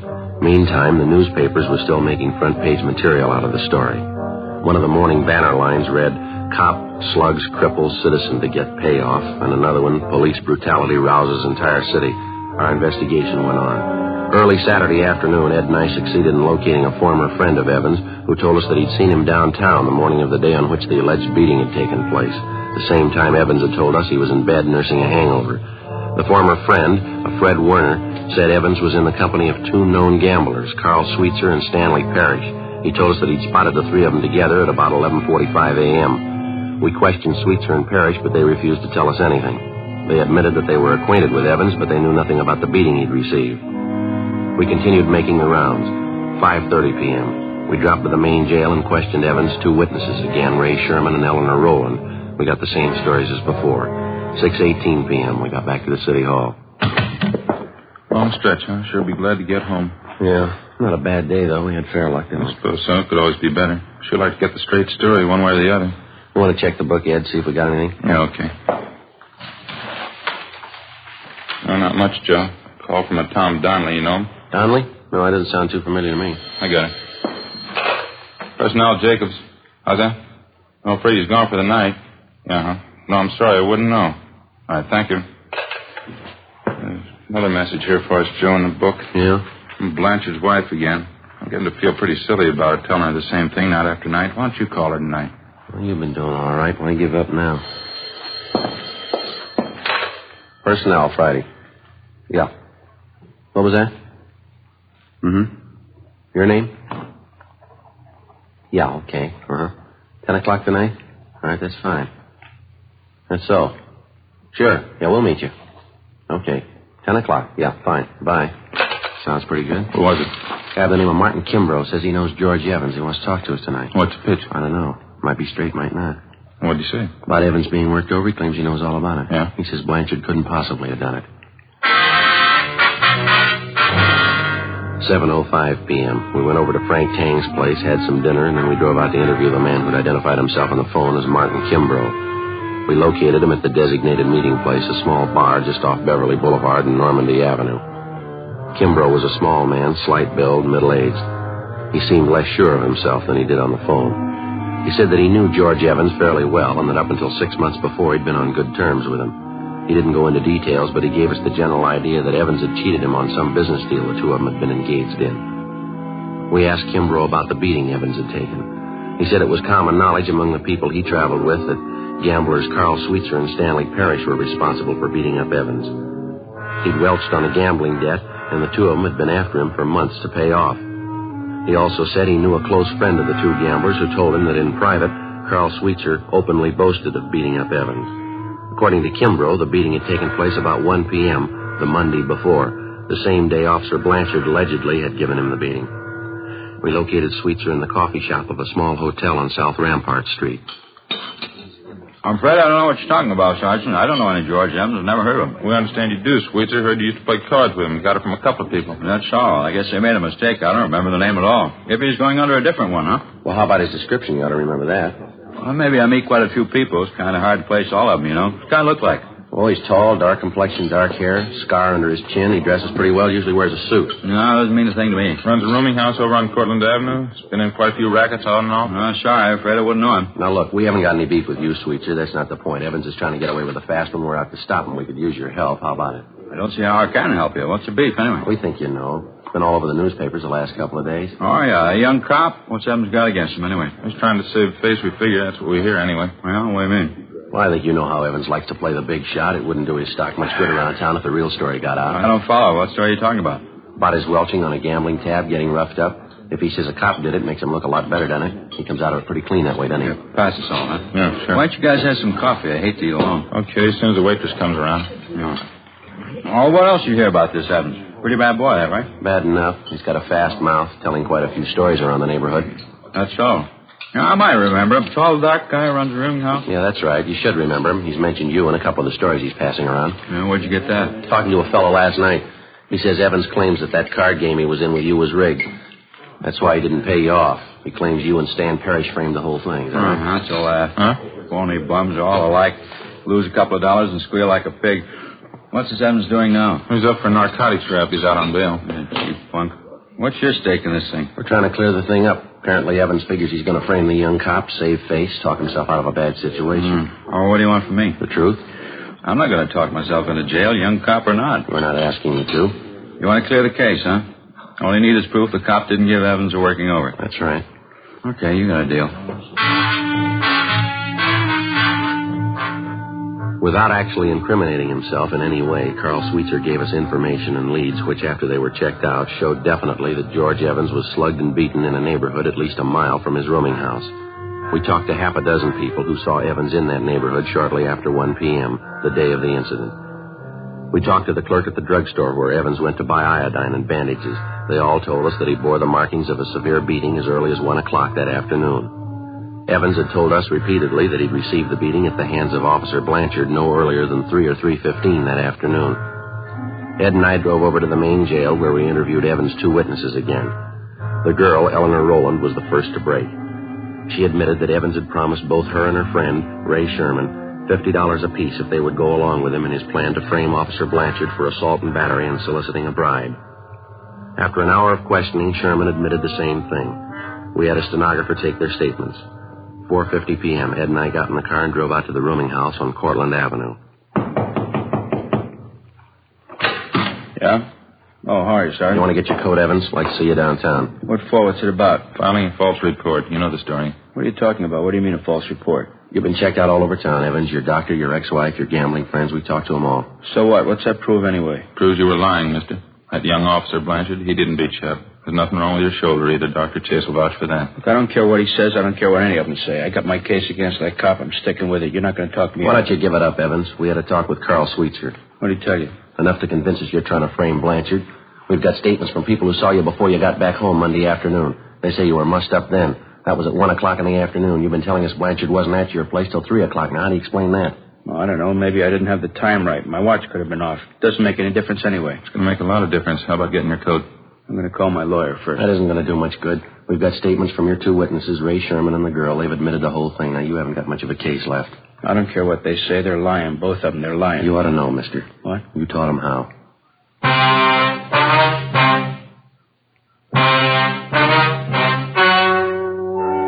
The story you have just heard was true. The names were changed to protect the innocent. On September 2nd, trial was held in Superior Court, Department 89, City and County of Los Angeles, State of California. In a moment, the results of that trial. And now, here is our star, Jack Webb. Thank you, George Fenneman. Friends, I sincerely want you to smoke Fatima and prove Fatima quality. You know, we have a lot of confidence in our king-size cigarette. Enough confidence to make you this money-back guarantee. Buy a pack of Fatimas. Compare them with any other king-size cigarette. If you're not convinced Fatima is better, just return the pack and the unsmoked Fatimas by August 1st, 1952, and we'll give you your money back plus postage. Fatima, Box 37, New York 1. Buy Fatima. Best of all, king-size cigarettes.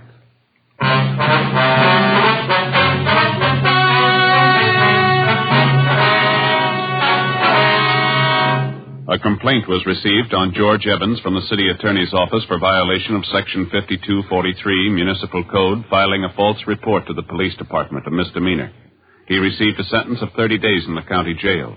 Ray Sherman was tried and found guilty of Section 11,500 Health and Safety Code, possession of narcotics. He was sentenced to 1 year in the county jail and 3 years probation. Eleanor Rowland was filed on as a bag addict, Section 11,721 Health and Safety Code. She was sentenced to 60 days in the county jail. Officer Harry Blanchard was cleared of the charges pending against him and was reinstated with back pay.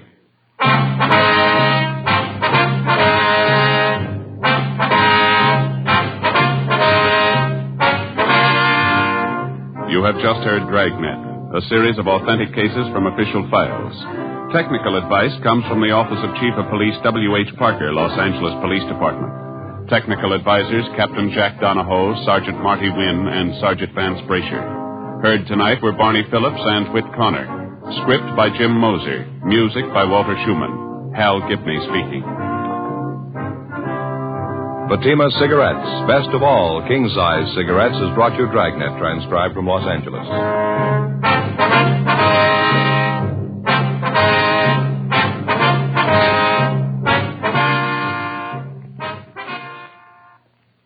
Now, it's Counter Spy on NBC.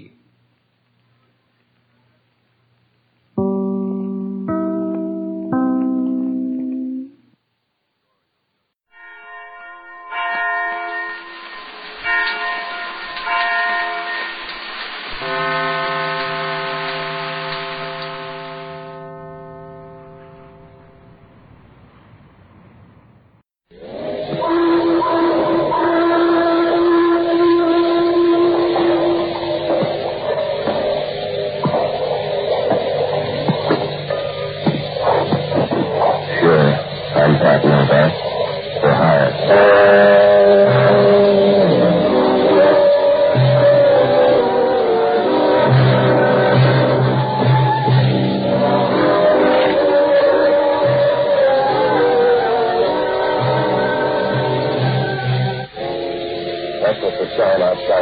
it says.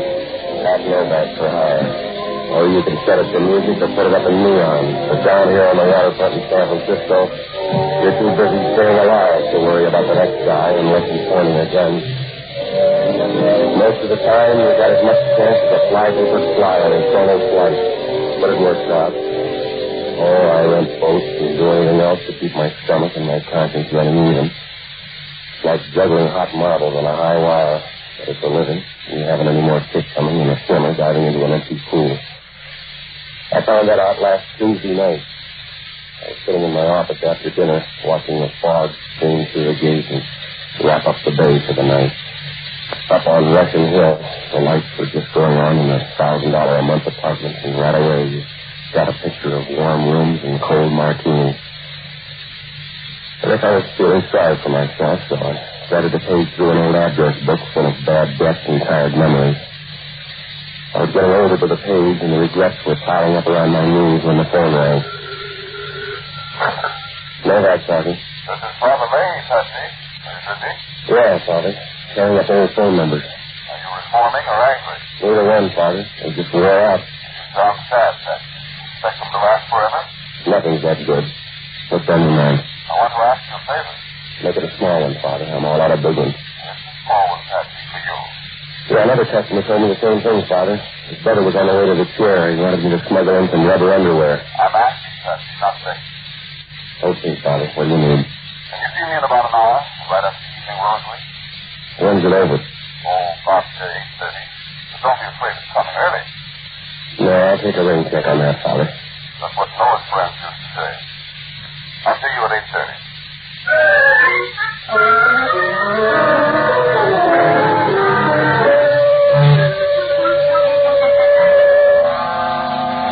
It was a little before 8:30 when I started up the steps to Father Leahy's parish church. I figured the services were over, so I hung around in the vestibule for a couple of minutes, trying to look like a part-time bell ringer.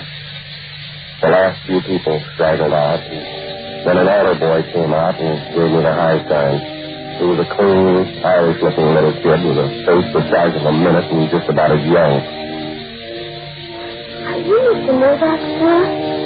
That's right. You the lookout? I'm an older boy, Mr. Novak. My name's Jake Siegel. Little first father called me. Yeah. Now, where's Father Leahy now, Jake? Back in the sacristy, Mr. Novak. So I could wait inside here. No, this'll do. I'll wait right here. Listen, Mr. Novak. I'm sorry. Father said to be sure and bring you inside. Okay, little Jake, lead the way.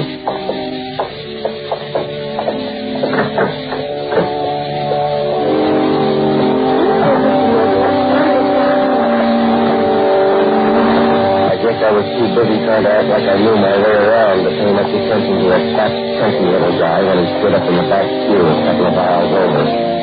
Little Jake seemed to take trouble in the air. Mr. Novak, sir. What you doing? All right, women, here's your pay out there on a second. Jake, get down. Mr. Novak, look out, look out!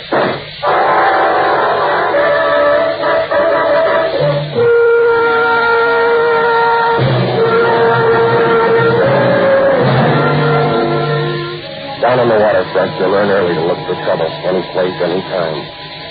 You can find it at the top of the mark or at the bottom of the bay. But this is the first time it caught up with me in the middle of a church. The lead got as thick as confetti on New Year's Eve. I spun around and I made a dive for little Jake, but I wasn't soon enough. He went down like young wheat in a hailstorm. When I grabbed for him, I must have hit my head in the base of a marble cellar or something, and things got dark for a minute. I stumbled down the aisle and into the street after the guy, but the odds were all on his side. The fog was so thick you couldn't read a newspaper with a tube light. I guess I covered every alley and street in the neighborhood, but it was like running after a hatful of feathers in the middle of a windstorm. Well, I don't know how much later it was when I stopped for a minute in an empty doorway and I tried to remember what I was chasing. A siren was crying somewhere in the distance, so I started back for the church.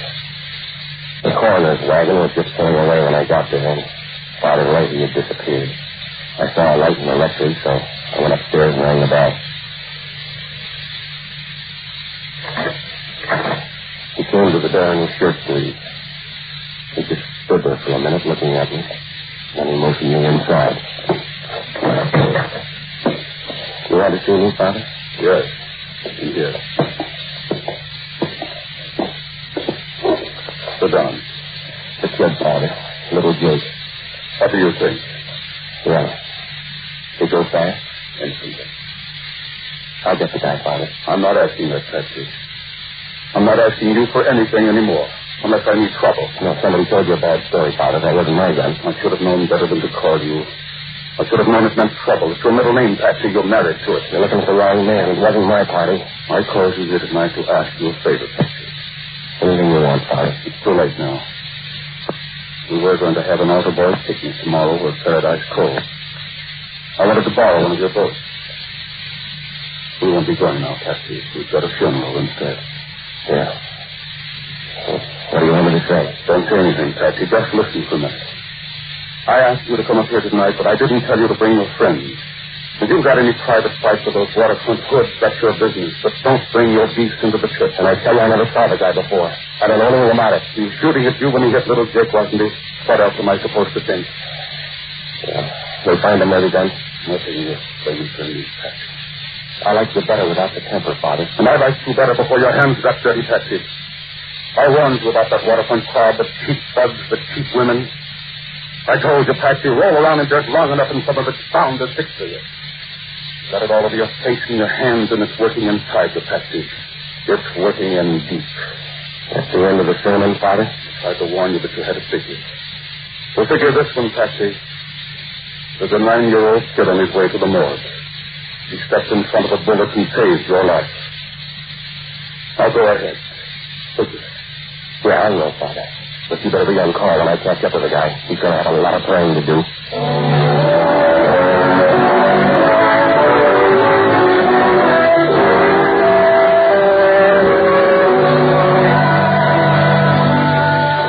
When I left Father Leahy, I checked in at the church for one more look around. A couple of red-faced Irish cops in uniform were wandering around the vestibule trying to look at home and chewing gum like mad to kill the beer on their desk. And over in one corner, half a dozen old women had their heads together, clucking like hens over a square egg. Outside of them, the place was deserted. I gave the court a quick rundown. A couple of aisles over, where I figured the gunfight must have passed, I picked up a matchbook. The ad on the front said match joint, Cicero, Illinois. And there was a phone number scrawled inside the cover. I was just about ready to toss it away when a bell rang, and I took a closer look. It was my phone number. I put the matchbook in my pocket, and I started home for the apartment. Maybe the cab wasn't going fast enough because halfway there, 3 years' stock of headache caught up with me in the steering and started to jump. Well, the cab driver was kind, though. When we got to my place, he offered to help me as far as the curb for an extra $4. By the time I made it to my front door, I was feeling lower than any man at an Irish wake.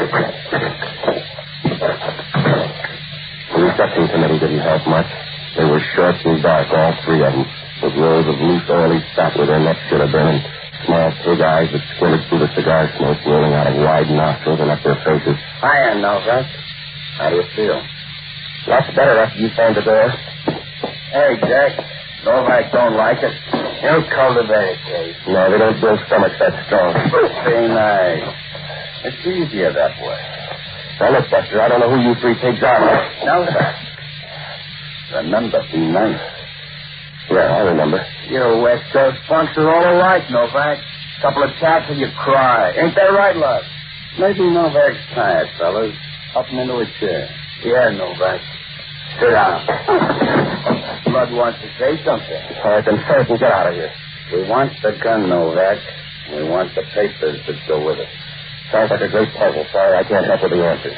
You better tell Rod, Novak. It's liable to get rough. All right. My gun's over there in the desk and the paper's on the wall. Be nice, Novak. Just once more, Novak. Where's the gun and where's the papers? Look, I'll spell it for you. I don't know what you're talking about. All right. Jack, Mac, get his arm. Yeah. All right, hold his head up. Yeah. Okay, lad, there. This the way they do it in Cicero? Last time round, Novak, the gun and the papers, where are they? I don't know. The gun, Novak. The papers. No use, boss. We lost it. All right. It's a big flaw. Let him find his own way back.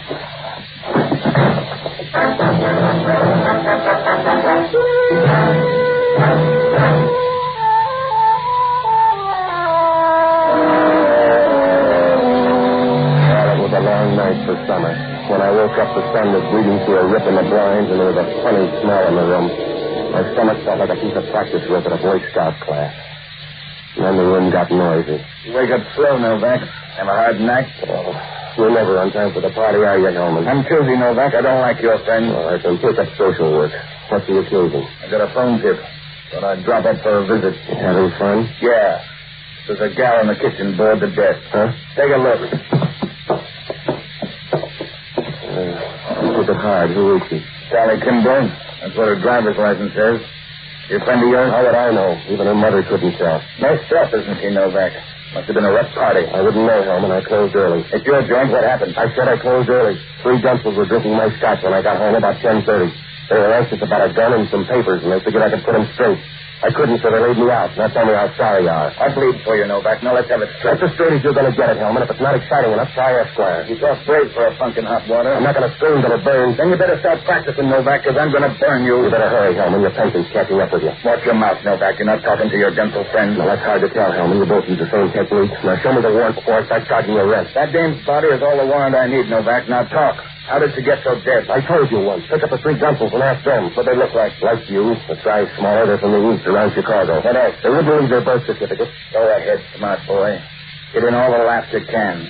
But don't ask me to con the parole board for you. Oh, I don't know, Hellman. You won't be there. Maybe I'll like prison life.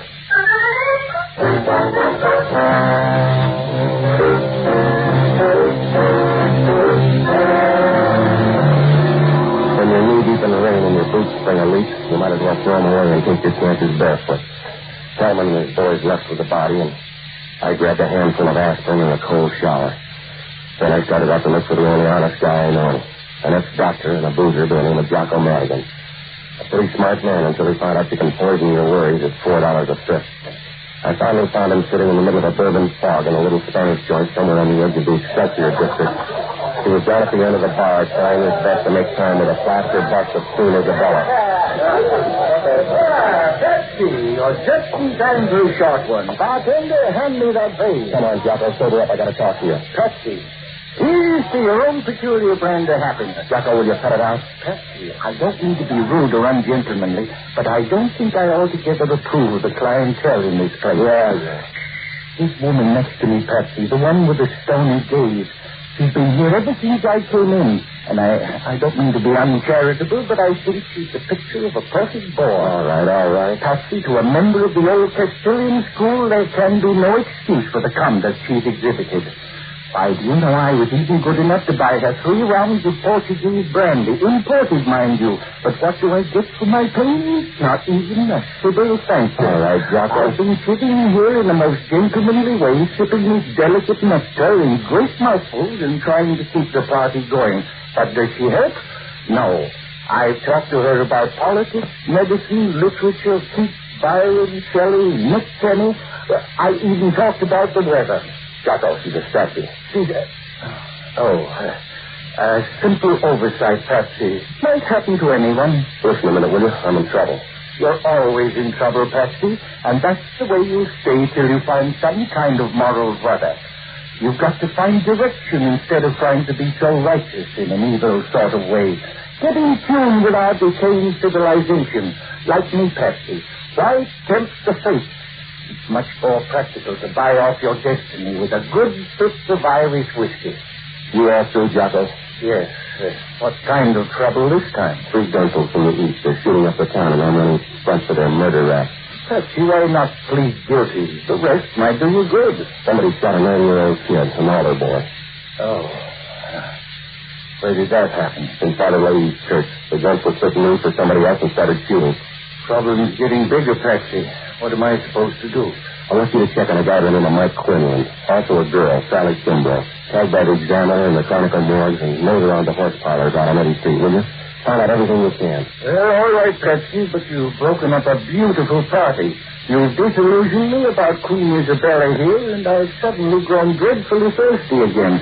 Let's have 4 or 5 for the road, shall we? Later, Jocko. We haven't got time. Well, only if you say so, Patsy. But every time I leave the hallowed confines of a barroom, I'm a poor pilgrim caught up in the vices of the crass everyday world. Tattered orphan leaning disconsolately against the bitter winds of chance, tossed and buffeted about endlessly by the cruel storms of fortune. By the way, I'll need car fare. All right, here, $5. Pepsi, refreshment. Later. Now, get going, will you, Jocko? Where can I find you? I'm going to check by my office, and I'm going to see Father Leahy. Well, as soon as he mentions taking the pledge, that's your cue to leave. Good night, lover.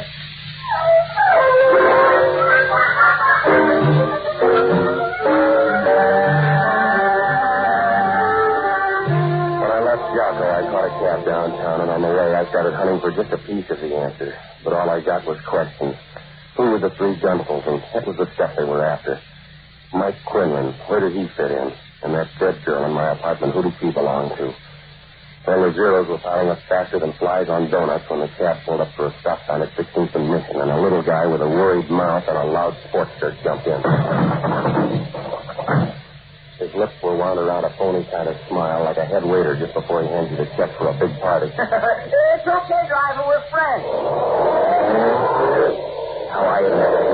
Friendship comes easy for you, mister. You got a name? Please, Novak, I want to talk. You got until the next corner. We both mean it, Novak. Me and the gun. Now, look, Junior, if you want to play the heavy, go find a melodrama. Who are you working for? Sandell? That's as good a name as any. All right, here's your corner. Charlie Kimbrough. Where is he, Novak? You're fast with a question, mister. Let me ask you one. Who's Sandell? I got the gun, Novak. Yeah, now who's Sandell? I'll do the asking. You sit there and make the answer. Oh, you're running out of tickets, Junior. Come here. All right, now reach down for that gun and I'll slam you through the floorboard. Who's Sandell? It's Chicago hood. He's out to get me. Works both ways. That's a good plot. Now, who are you? Mike Quinlan. All right, now what about Charlie Kimbrough? They mopped her up off my kitchen floor this morning. Somebody's going to get Sandell. Maybe we're on the same train. What's he look like? Fat men all look alike. All right, you can leave any time now. Sure, Novak. Fare's getting high. See you later.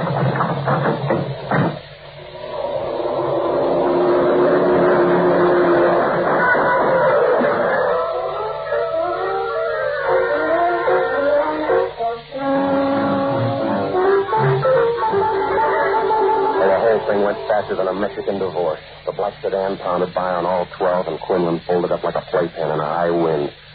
We tried to follow the car, but it would have been easier to win the Kentucky Derby on a pogo stick. So I went back to the corner where Quinlan was still hugging the cement. He was draped over the curb like a tired carpet, and if his suit was a brighter yellow, he could have passed for a loading zone. Hellman was there with all his relatives in uniform, so I told the cabbie to drive on. I just couldn't seem to shake the picture of little Jake when he went quiet in that shirt.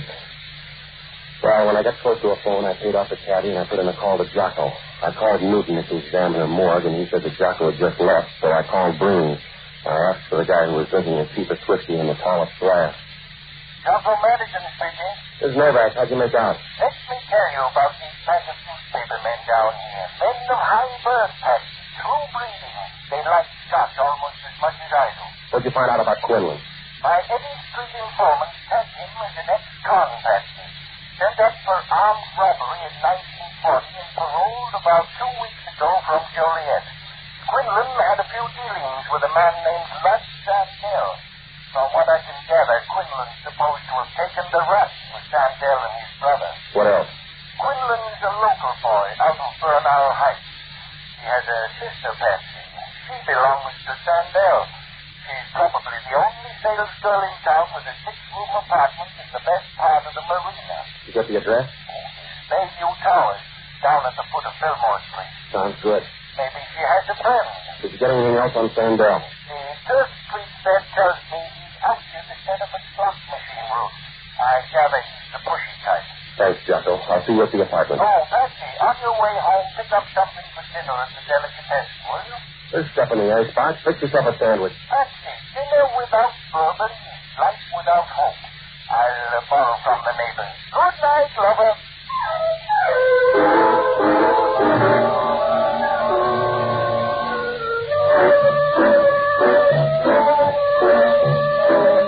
When I hung up, I caught a D car out on Van Ness Avenue, and I headed down into the marina.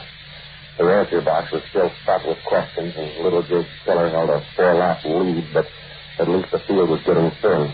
I figured it was 1 out of 3. Sandell or either one of his gunsels, but which one? So when I got down to the foot of Fillmore Street, the fog was thicker than ankles at a fat lady's convention, and the foghorns out beyond Yacht Harbor started on overtime. The Bayview Towers was one of those swanky, new-looking places that gets old in a hurry. It saw lots of brass and brunettes during the war, but now the only uniform left belonged to the doorman. I found Quinlan's sister in the penthouse apartment. And when she opened the door, she felt like Clyde Beatty with a broken chair. Her laundry pajamas were managed with a good butler. They came in and went out at the right places, and they stayed close to the job. I felt like the foot boy after somebody blew out his candle. Oh, talent on the loose. Want to come on? Yeah, it's first time. My name's Novak. I got some news for you. I'm Bobby Quinlan. Don't go so fast. I'm looking for answers, lady. If you want a companion, advertise. Your brother's dead. Sandell shot him. Mark, it's a big imagination, Mr. Novak. I don't give a lot. Yes. Look, I got proof in my pocket, baby. You want the rest of this couch now? That's been Novak. It's going to get worse with your brother gone. Take a look at the paper. Good. Yeah, you've been practicing. Look at Annie, Patsy. I can feel your heart pounding. Yeah, now let's quiet down and talk murder, shall we? You're hurting. You're hurting me. Where's Sandell? Please, Patsy. Where's Sandell? Where is he? In my arm, you'll break it. Tear it off and throw it away. Now, where's Sandell? I don't know. I swear I don't. He killed your brother. He shot him down on the street. Oh, he's dead, Novak. All right, if you won't believe me, take a look at this chronicle. Right there on the front page. You're lying, Novak. Look at it. No. Sandell's gone. Promise he wouldn't touch Mike. Why complain? Think how Mike feels. Now, where's Sandell? He's down at the hotel. The Durban Arms on Eddie Street. He lied to me, Novak. I told his place, but he lied to me. Yeah, you're a mistake, baby. I'll see you later. Don't worry, Novak. Party's just Beth, why'd you do it? You lied. You and Sandell, you promised me. And you killed him. Somebody had to go. Like that altar boy, huh? Got it once, Novak. It's tough for the second time. There's no second time death. All right, sweetheart. Now take him back. Yeah. You finished even, baby. Promise me. I've been wrong. See, Sandell. It's not right.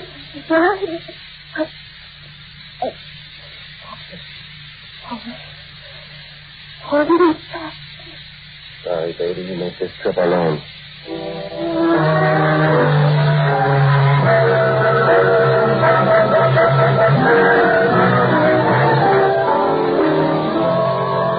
There wasn't anything I could do for them, so I took a cab down to the Durban Arms on Eddie Street, but Sandell had checked out an hour before. The clerk told me his baggage was still around, though, so I figured that could only mean one thing. I put in a call for Hellman, and then I grabbed the cab and headed for Father Lazy's. By the time I got up on the hill, the fog had taken a lease on most of the town. You can always tell when it's thick because all the sounds out in the bay get a free ride. Halfway there, the driver was ready to quit, but for an extra $2, he threw the cab in second, and we crawled the rest of the way till we got a block from the church. By that time, the fog was so thick you could have sold it to the pound. I did the last block on foot. I was just about 20 yards away when I spotted Sandell and Max the Gunsel standing under a streetlight just outside the door to the church. They waited a minute, and then they turned and started up the steps. Don't bother, Sandell. You called too late. Huh? Who is it? Who's out there? It's Mark one, Lord Novak. Novak. Come closer. I can't see you in the fog. Turn out and get me, Sandell. There he is, Max. You're flying blind, Sandell. You made the trip for nothing. I got the gun and I got the papers. He's lying, Lord. Come on out, Novak. Make a deal. I said you're late, Sandell. I already made the deal. With Matt. You're funny, Novak. This'll shut you up. Not even close, Matt. Which one have you got the altar boy? You sound worried, Novak. You want to tell him lot or should I? Max deals a lot better than you shoot, Sandell. Ask him about it. Huh? What's he saying, Max? He's saying nothing, Lud. He's talking crazy. Let's go out and get him. Ask Mac about this afternoon, Sandell. Ask him where he was when Jack shot it. Ask him how I got the gun and the papers. He's crazy, Lud. I'm not so sure, Max. Don't be a sucker, Lud. Novak's playing cute. Sorry, Mac. You took the chance. He's turning you, Lud. He's lying. Good thing, Max, but I can't chance. Oh. All right, Sandell. Now it's just you and me in the fog. Come on in, Novak. We'll work the deal. Come in or I I can see it. All right. It's 5 shots, Lud. You got one left to make good on. All right, stand down, no Regan. Come here. Let me go, Novak. Lay off, Novak. What did I do to you? Cut it out with him. You didn't get hurt. Talk to that altar boy, huh? I didn't mean to hit the kid. Oh, I'm sticking your mouth. All right, Novak, that's enough. Novak, I said that's enough. Yeah. Let go of him. This Sandell? Yeah. A few minutes ago, we could have booked him for murder. We could have him now, Helmut. Saved the state some money, Novak. Next broken. That you, Patsy? Over here, Father. On the step. Hello, sir. Father? That's the man, Patsy. Grandfather, that's him. I'll pray for him, Patsy. Why waste it, Father? He wasn't worth it. They said the same thing about 2 men on a hill in Calgary.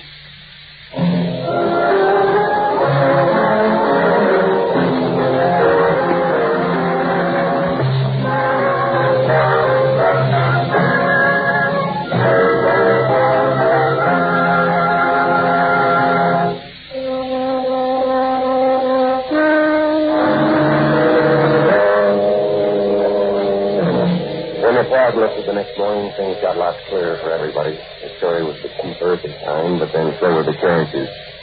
After Mike Quinlan joined up with Sandell and his boys back in 1940, they pulled a bank job in Chicago. And instead of cutting in Mike on the case, Sandell framed him to hit the rap for the 3 of them. Then Sandell came west to operate and lined up Quinlan's sister for his girlfriend. By the time Quinlan was paroled, he was fast on Sandell's game, and he had lots to beef about. He lined up enough good evidence to put Sandell and his 2 boys away for life, and then he threatened to spill it if Sandell didn't cut him in for his share of the job and stay right at his sister. Sandell wasn't generous, and he wasn't genteel, so he played along with his player's cheek and his gun in his pocket. When the time came to swap money for evidence, Quinlan took the church for a trading ground, and that's where he'd hidden the box of the evidence. That's where we finally found it. The deal was all set to go when something scared Quinlan off, and Sandell came in, mistaking for Quinlan his quick little Jake.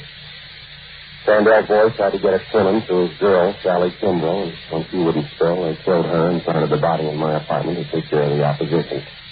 Knapp and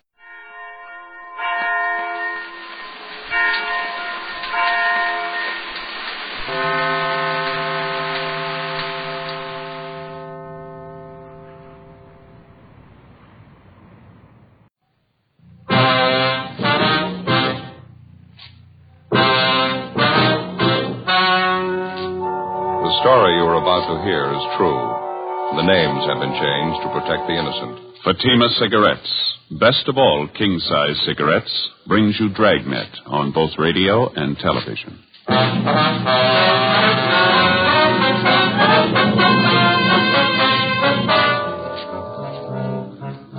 You're a detective sergeant. You're assigned a homicide detail. You receive a complaint about the owner of an apartment building.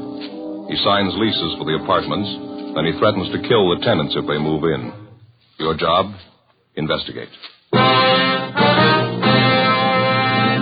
Comparison proves Fatima quality. Yes, comparison proves Fatima quality. Compare Fatima with any other king-size cigarette. 1. Fatima's length filters the smoke 85 millimeters for your protection. 2. Fatima's length cools the smoke for your protection. 3. Fatima's length gives you those extra puffs, 21% longer than standard cigarette size. And you get an extra mild and soothing smoke, plus the added protection of Fatima quality. Definitely the best quality in its class, but the same price as the cigarette you are now smoking. In Fatima, the difference is quality.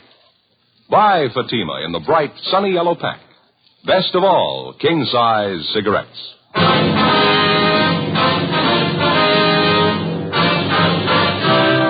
Dragnet, the documented drama of an actual crime. For the next 30 minutes, in cooperation with the Los Angeles Police Department, You will travel step by step on the side of the law through an actual case transcribed from official police files. From beginning to end, from crime to punishment, Dragnet is the story of your police force in action. It was Wednesday, May 9th. It was hot in Los Angeles. We were working the night watch out of homicide detail. My partner's Ed Jacobs. The boss is Captain Lorman. My name's Friday. It was 6:47 p.m. when I got back to the Capitol Avenue Auto Court. Cotty's number 11. No reason in the world for it. I tried to reason with him. He wouldn't even listen. It's the craziest thing I ever saw. Yes, sir. George, you find the phone all right? Yeah, I checked the office. Lope says they picked up Daniels a few minutes ago. They'd bring him downtown now. They got him, did they? They're going to put him in jail? Well, it depends, ma'am. It's going to take a little more investigating first. I don't see what else you need. He threatened us with a gun, me and Doris Ashby. If that isn't a crime, I don't know what is. A few more questions we'd like to ask you, ma'am, if you don't mind. A couple of things we'd like to clear up. I told you just how it happened. Doris will tell you the same thing. He's just a crazy old man, if you ask me. Ought to be put away. Did you ever have any trouble with Mr. Daniels before this afternoon, Miss Cameron? Excuse me, the baby. Yes, ma'am. What is it now, honey? Can't you sleep? You try now, won't you? Daddy will be home pretty soon. That's a good boy. You try and sleep now. Miss Cameron? Yes. Oh, you be quiet now. I don't want any trouble from you. You heard me. Be quiet now. You got your hands full, ma'am. Don't I know it? A canary, a 4-month-old baby trying to keep house in an auto court. If I knew it was going to be like this, I never would have left Paso Robles. You've only been in town a week or so, is that right? It's closer to 2 weeks. Seems more like 2 months trying to get along in a place like this. A room and a bath, no place to cook, rinse out diapers. It's terrible. I told my husband he should come down here alone, find us a place to live first. Then we could move. No, he had to have it his way. Mm-hmm. You say your husband made the first contact with Daniels. He gave him a deposit on this apartment, is that right? Yeah, that's right. The same day he started work at the aircraft plant in the valley. We've been living in Paso Robles since we got married. A month ago, Pete, that's my husband, he got a lead on this aircraft job down here. Him and Ralph came down and signed up for it. Ralph, who's that, ma'am? Ralph Ashby. He's Doris's husband. Doris Ashby. She's my best girlfriend. We were neighbors up in Paso Robles. Oh, I see. They're not doing much better than we are right now. They're staying in another court up the street. Same thing, room and a bath. Doris is expecting, too, poor kid. Did you hear me? You be quiet now. You want to wake up the baby? About the arrangements your husband made with Daniels to lease this apartment, Miss Cameron, when was all this? A week ago Monday, the day after I moved down here. My husband and Ralph Ashby saw the rental ad in the paper, and they went over and talked to Daniels. He said, all right. He had an apartment for the Ashbys and one for us. Nice places, too. I see. Ralph and my husband signed the leases, gave him the first and last month's rent in advance. It was all decided. Well, how is it you couldn't move in right away, Miss Cameron? Well, he said he was having the apartment house redecorated. Daniels did, I mean. He told Ralph and my husband the apartments would probably be ready for us on the 8th. That was yesterday. He said the 9th for sure, and that's today. And you tried to move in this afternoon, and Daniels refused to let you in. Is that it? I had the movers get all our things out of storage and move them out to the apartment. So did my girlfriend, Doris. The movers were just starting to get our furniture out of the van and move it into the apartment when Mr. Daniels showed up. He acted like a crazy man. Well, did he give you any reasons why you couldn't move in? He tried to give us a lot of reasons. None of them made any sense. You could ask Doris. She'll tell you. She was there with me. Well, what did Daniels say, now, just for instance? He said a lot of things. First, he told us there was no water in the apartments. It hadn't been turned on yet. He said the gas wasn't turned on either. Well, I knew that was a lie. I was in the apartment late in the morning. Everything was fine. The gas was working, so was the water. I see. When I caught him in that lie, he got madder than ever, made some more excuses. Then he started yelling and swearing at me right there on the sidewalk. Said the apartment just wasn't ready yet. I told him to go climb a tree. We signed the lease. We paid the rent. We were moving in anyway. Told the movers to go ahead, take in the furniture. Mm-hmm. Well, what did Daniel say then? Nothing. He just got real purple in the face, and he put his hand in his coat pocket, and he took out a gun, pointed it at me and Doris, and I had the baby in my arms. Imagine that. Mm-hmm. He actually told you he'd shoot you if you tried to move in the apartment, is that right? Oh, in so many words, yes, he did. He threatened the moving men, too. They tried to talk to him. He wouldn't listen. We all tried to talk to him. He didn't make any sense at all. I wasn't going to take any chances with the baby in my arms. Doris and I got in the car and drove away. So did the movers. They left with us. Can't say I blame them either. Yes, ma'am. That Daniels must be out of his mind. It's the only thing I can figure. A real nut. Well, did either you or your husband have any arguments with him at all before this afternoon? No, everything was fine. This afternoon was the second time I ever spoke to the man. And he had no objections to your having children or pets in the apartment? None at all. That's one of the first things my husband told Daniels when he went to look at the apartment. We had a baby and a canary.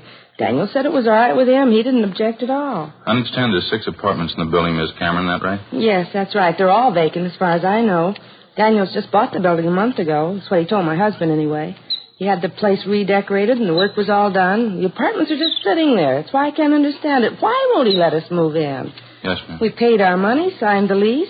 If he gave us any kind of a good reason why we shouldn't move in, I could understand it. But to keep us out for no reason at all, to stand out there on the sidewalk and threaten to shoot us if we move in, me with a baby in my arms, I don't know. He must be crazy. You say you were in the apartment this morning, Miss Cameron. Did you notice anything unusual about the place, anything out of the ordinary? No, nothing. And you say Daniels couldn't give any reason at all why you shouldn't move in? Just one. It convinced me. Yeah. That gun.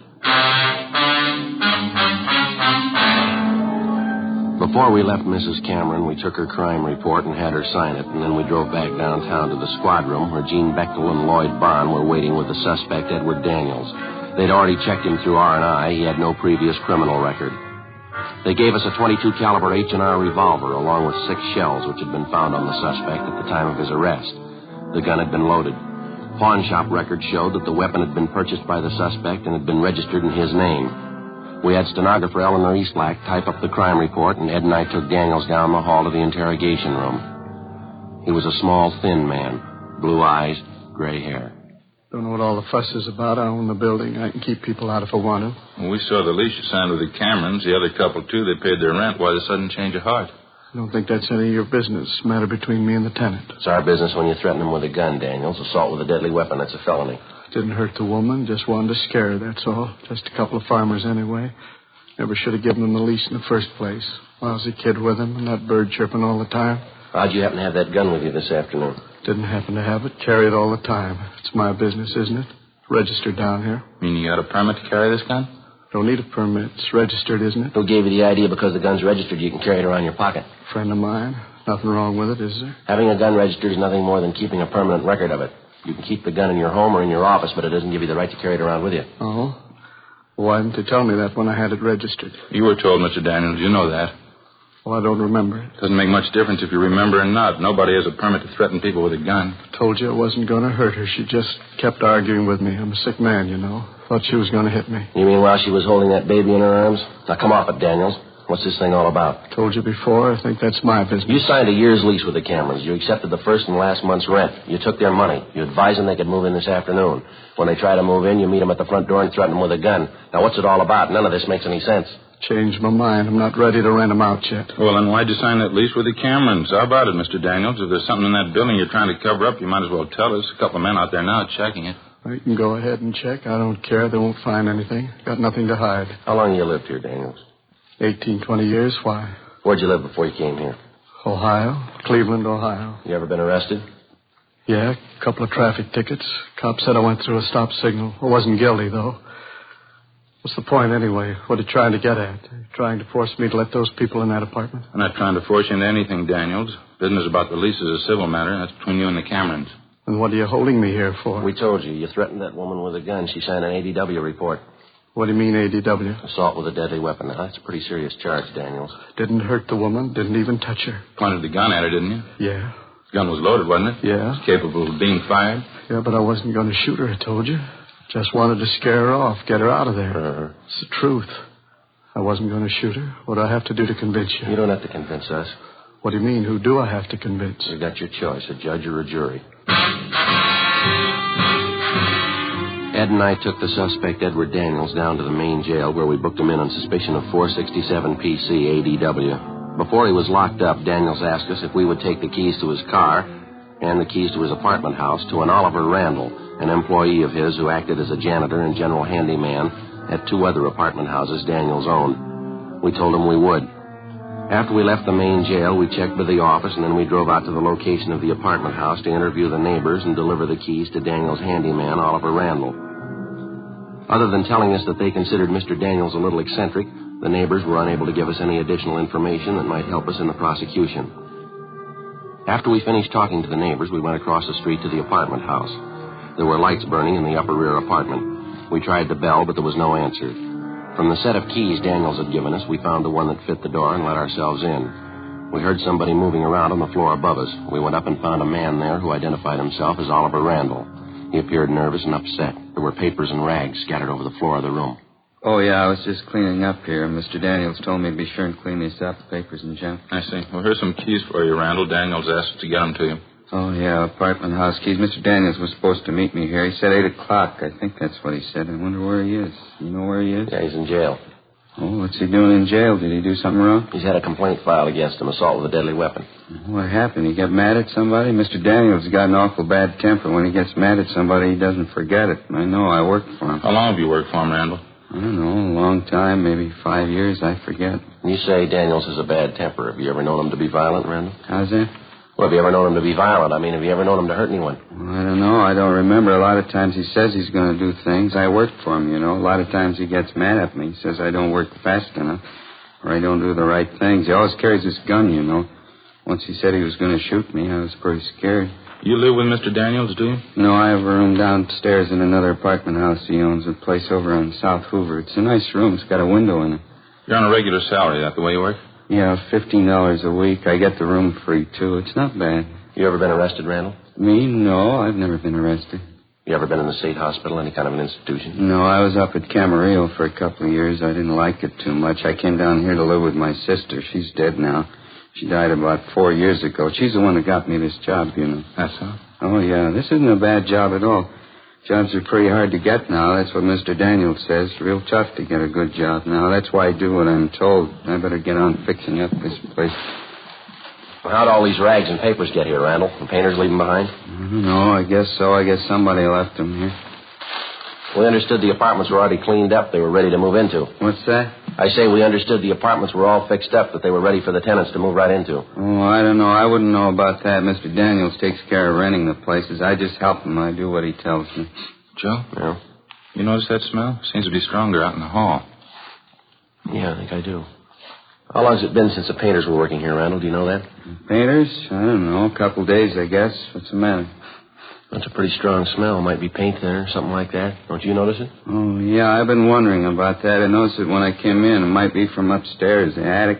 Painters were working up there, too, I think. Don't you think you ought to check it, see what it is? Mr. Daniels didn't tell me to. I guess I better, though.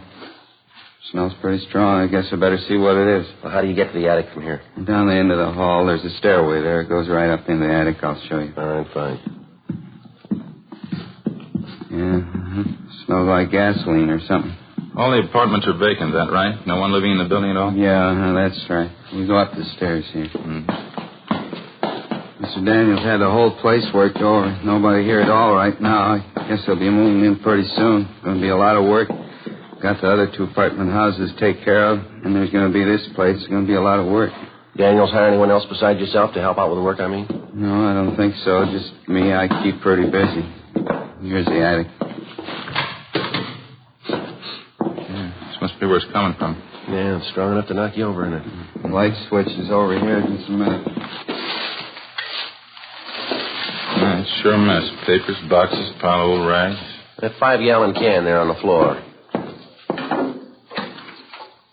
Kerosene. Yeah, it's just about empty, too. It's all spilled all over the floor. Mr. Daniels ain't going to like that. He's going to get mad. You usually keep this stuff up here, do you, Randall? No, I guess it was with the painter's stuff. Those cans and things on the table there, I guess it got knocked off and spilled. Spilled all over the place, didn't it? Well, how come the painting crew didn't take their stuff with them when they left? All this equipment here. They're all finished with the job, aren't they? I guess so. You'd have to ask Mr. Daniels about that. They're all finished on the inside. I know that. They have the outside to do, though. Maybe that's why they left their stuff. Well, it's not a very safe way to leave it. Rags, papers, look here, kerosene spilled all over. You better get this place cleaned up first, don't you think, Randall? Well, I don't know. I sure wish Mr. Daniels was here. You won't let him know, will you? What do you mean, let him know what? Don't tell him I'll let you see the attic, huh? 9:35 p.m. Ed and I left the handyman, Oliver Randall, at his apartment house, went outside and got in the car. Neither one of us could find any explanation for it, but we both had a hunch there was something wrong with the setup. We drove to a neighborhood service station, called the office, and told them that we were going to stake the apartment house. We drove back and found a place to park where we could keep the building under surveillance without being seen. We waited. 10 p.m., 10:30, 11 o'clock. At a few minutes past 11, we saw Randall come out of the front door of the apartment, get in a blue sedan, and drive off. We followed him to an apartment building on West Pico and saw him enter a rear door. We waited. At 12:15 a.m., Ed got to a phone, called Captain Bernard at the business office, and notified him of our location. At 12:45 a.m., 2 men arrived to relieve us, and we briefed them on the facts. We drove back to the office, made out a 15.7 to Captain Lorman, and signed out. At 4 o'clock the next afternoon, we reported back in for work. We checked the book and found a message that the suspect, Edward Daniels, had been released from jail that morning on a writ, bail $2,500. The writ was returnable Thursday, May 10th. There was also a message in the book for us to contact Daniels' attorney, Richard Tiernan. Ed put in the call. Yes, sir. Uh-huh. I see. What's that? Yeah, I know. All right, Mr. Tiernan. Yeah, thank you. Goodbye. You were right, Joe. What do you mean? Daniels' lawyer wanted to know how serious the charges are. He says Daniels is pretty upset. Seems he had some trouble lately. His insurance company. Well, what's the matter? Do you have an accident? The insurance company doesn't seem to think it was an accident. Happened 2 months ago at an apartment house over on South Union. Yeah. Burned down.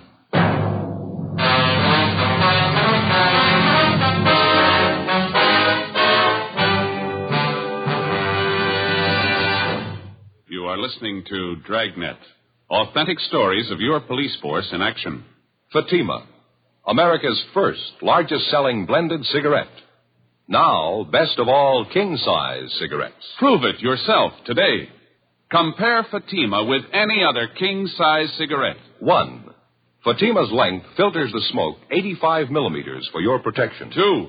Fatima's length cools the smoke for your protection. 3. Fatima's length gives you those extra puffs, 21% longer than standard cigarette size. And in Fatima, you get an extra mild and soothing smoke, plus the added protection of Fatima quality. To show our confidence in Fatima, we make this money-back guarantee to every king-size cigarette smoker. Buy a pack of Fatimas. Enjoy Fatima quality, extra mildness, and superbly blended tobaccos. If you're not convinced Fatima is better than the king-size cigarette you're now smoking, just return the pack and the unsmoked Fatimas before August 1st, 1952, and we'll give you your money back plus postage. Fatima, Box 37, New York 1. Remember, because of its quality, its extra mildness, its better flavor and aroma, more smokers now insist on Fatima than ever before. Insist on the best. Fatima, extra mild and soothing, plus the added protection of Fatima quality. Smoke Fatima. Best of all, king-size cigarettes.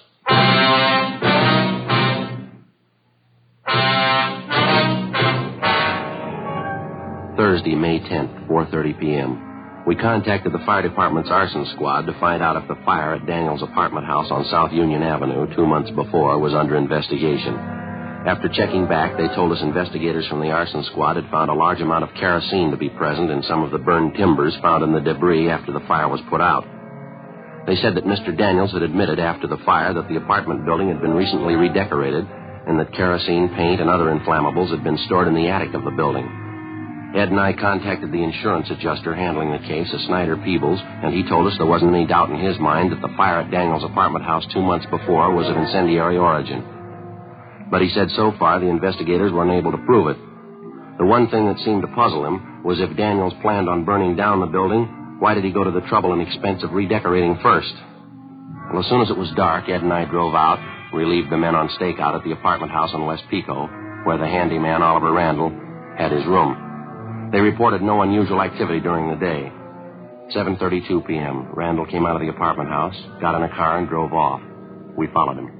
If we got this Randall made right, it shouldn't be too long before we find out. Daniels is using him to work something out. Pretty sure we can count on that. Yeah, maybe. I'll watch it, Ed. He's turning down Union. Yeah. He's pulling up ahead. Don't crowd him. There's a good spot here. Shouldn't be able to see us. All right, pull up in here. All right. That's fine. He's getting out of the car. He's going over to the house. Down the driveway. Going around back. He's out of sight now. All right, let's go. Still no lights in the place. Oh, yeah, there they go, in the basement. All right, easy. Let's take it easy. All right. Yeah, I think I can see the back door from here. All right, come on, easy now. What is it? All right, easy with this door, Ed. Don't let it bang. Where now? Sounds like somebody upstairs, doesn't it? All right, come on, watch your step.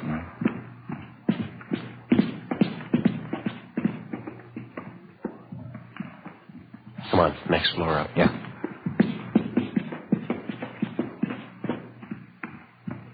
Yeah, it's up in the attic. Come on.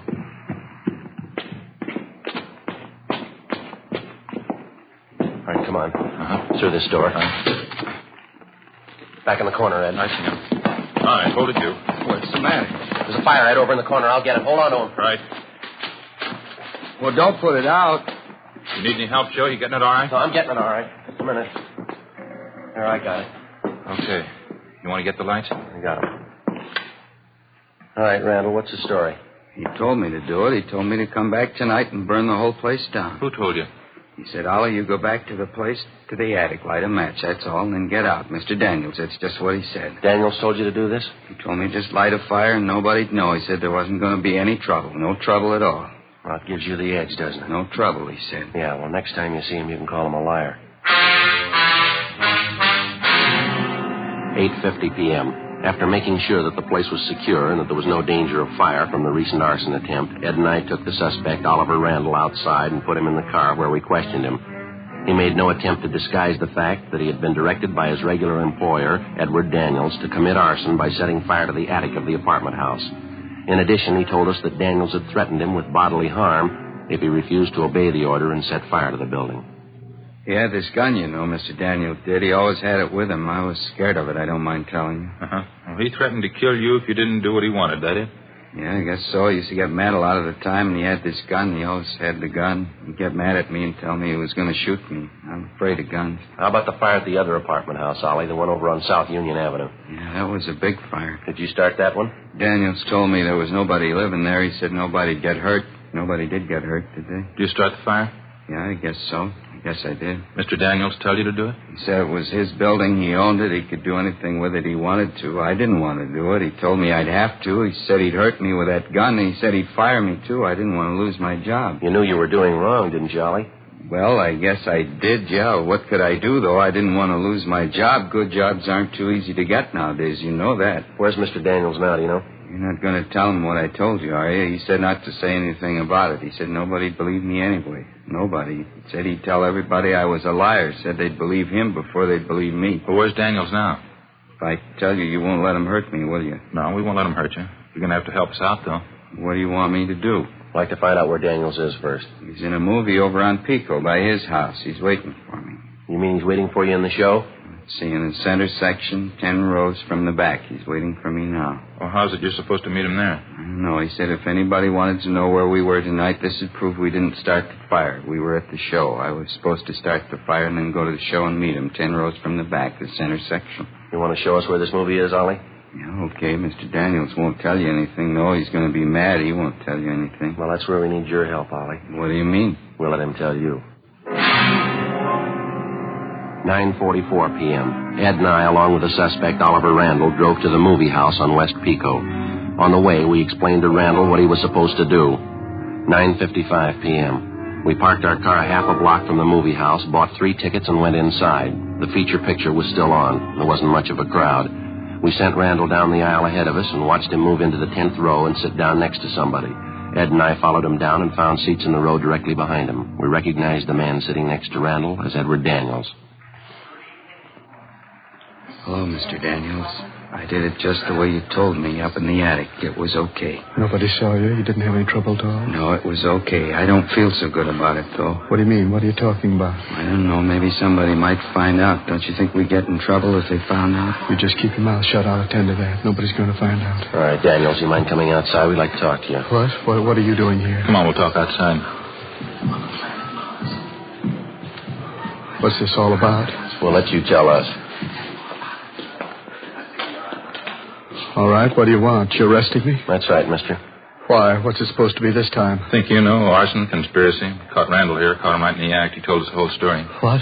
Ollie? What story? What is this? I told you I didn't want to do it, Mr. Daniels. I told you we'd get in trouble. Fool, stupid fool. Should have known better. Yeah, you should have. Just 2 questions for you, Daniels. Why'd you burn down your own property? Why'd you redecorate the buildings first? I never forgot it. Told him when it happened. I wouldn't forget it as long as I lived. What do you mean, forget what? 24 years ago, I was just starting out. A small store back in Ohio burned down. Real fire. Lousy insurance company that wouldn't believe me. Had to sue. Lost the whole thing. Had to start all over again. I told him I'd never forget it. Told him I'd make him pay. And you've been nursing this grudge for 24 years? Why not? Why shouldn't I? I lost everything I had. Well, why'd you redecorate the apartment houses if you planned to burn them down? Simple. Gave me a good excuse. I could have all those things stored in the buildings. Paint, kerosene.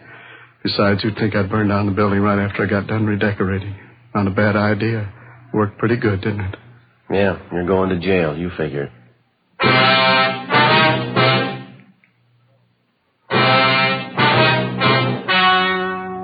The story you have just heard was true. The names were changed to protect the innocent. On August 18th, trial was held in Superior Court, Department 86, City and County of Los Angeles, State of California. In a moment, the results of that trial. And now, here is our star, Jack Webb. Thank you, George Fenneman. Friends, comparisons are often very helpful in modern police work. Now, for instance, a suspect may be identified by comparing his M.O., or method of operation, with the known facts of a case. Comparisons are important to you in choosing your king-size cigarette. Compare Fatima for quality. You'll find Fatima's length filters the smoke 85 millimeters for your protection. Cools the smoke for your protection. Fatima's length gives you those extra puffs, 21% longer than standard cigarette size. And you get an extra mild and soothing smoke, plus the added protection of Fatima quality. Buy Fatima. I'm convinced that you'll agree Fatima is the best of all king-size cigarettes.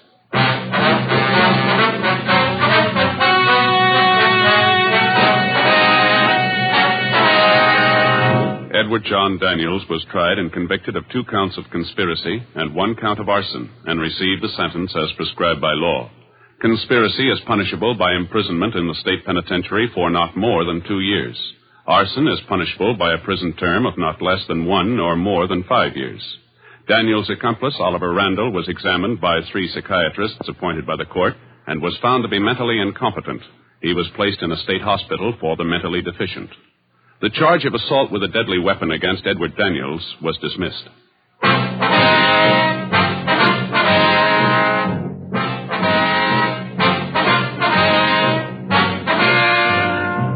You have just heard Dragnet, a series of authentic cases from official files. Technical advice comes from the Office of Chief of Police W.H. Parker, Los Angeles Police Department. Technical advisors, Captain Jack Donahoe, Sergeant Marty Wynn, Sergeant Vance Brasher. Heard tonight were Barney Phillips and Vic Perrin. Script by Jim Moser. Music by Walter Schumann. Hal Gibney speaking. Fatima Cigarettes, best of all king-size cigarettes, has brought you Dragnet, transcribed from Los Angeles.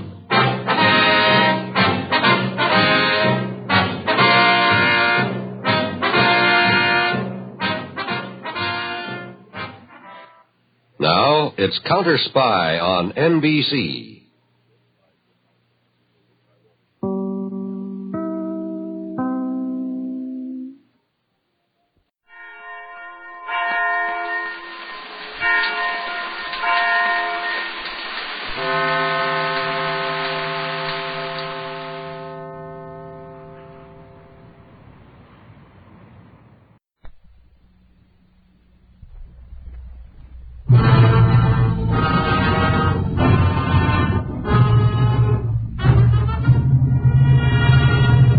Closed my office door behind her, started walking slowly toward me.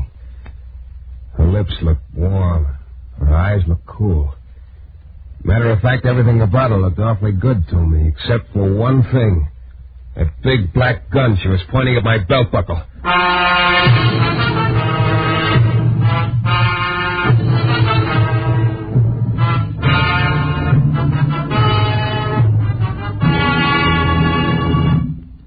New Adventures of Michael Shayne, Private Detective. Michael Shayne, reckless, red-headed Irishman, is back again in his old haunts in New Orleans. This is your director, Bill Russo, inviting you to listen to another transcribed episode, which we call The Case of the Wandering Fingerprints.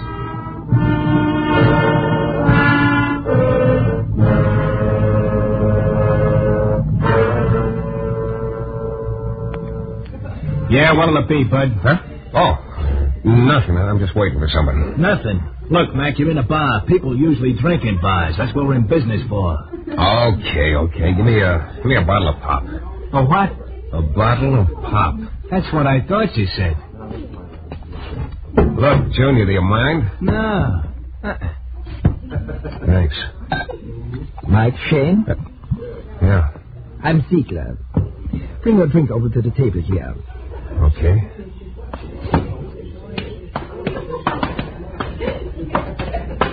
Been waiting long?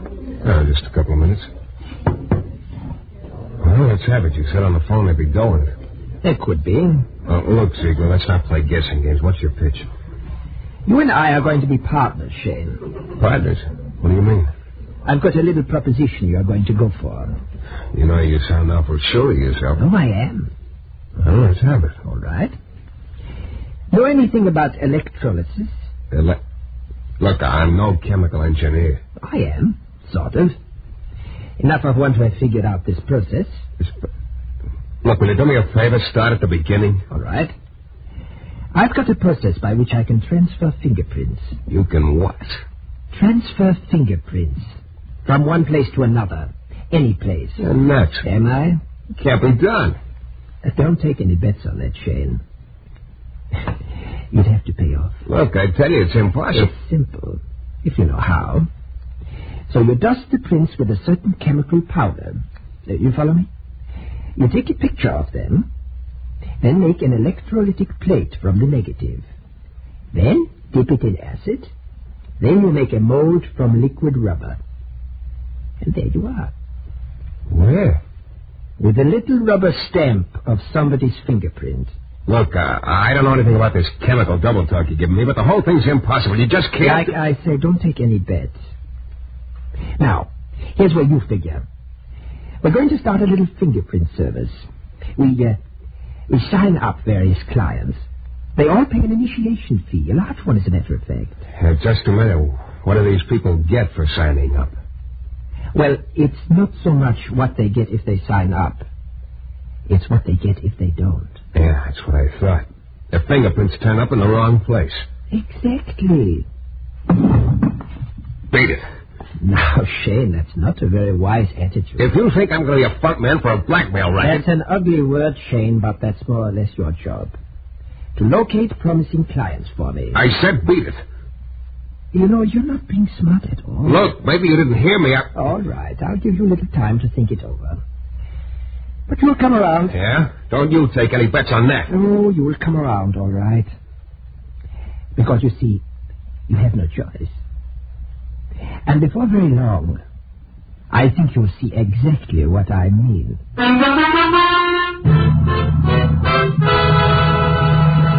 In a moment, we'll return to Mike Shayne and the case of the wandering fingerprints.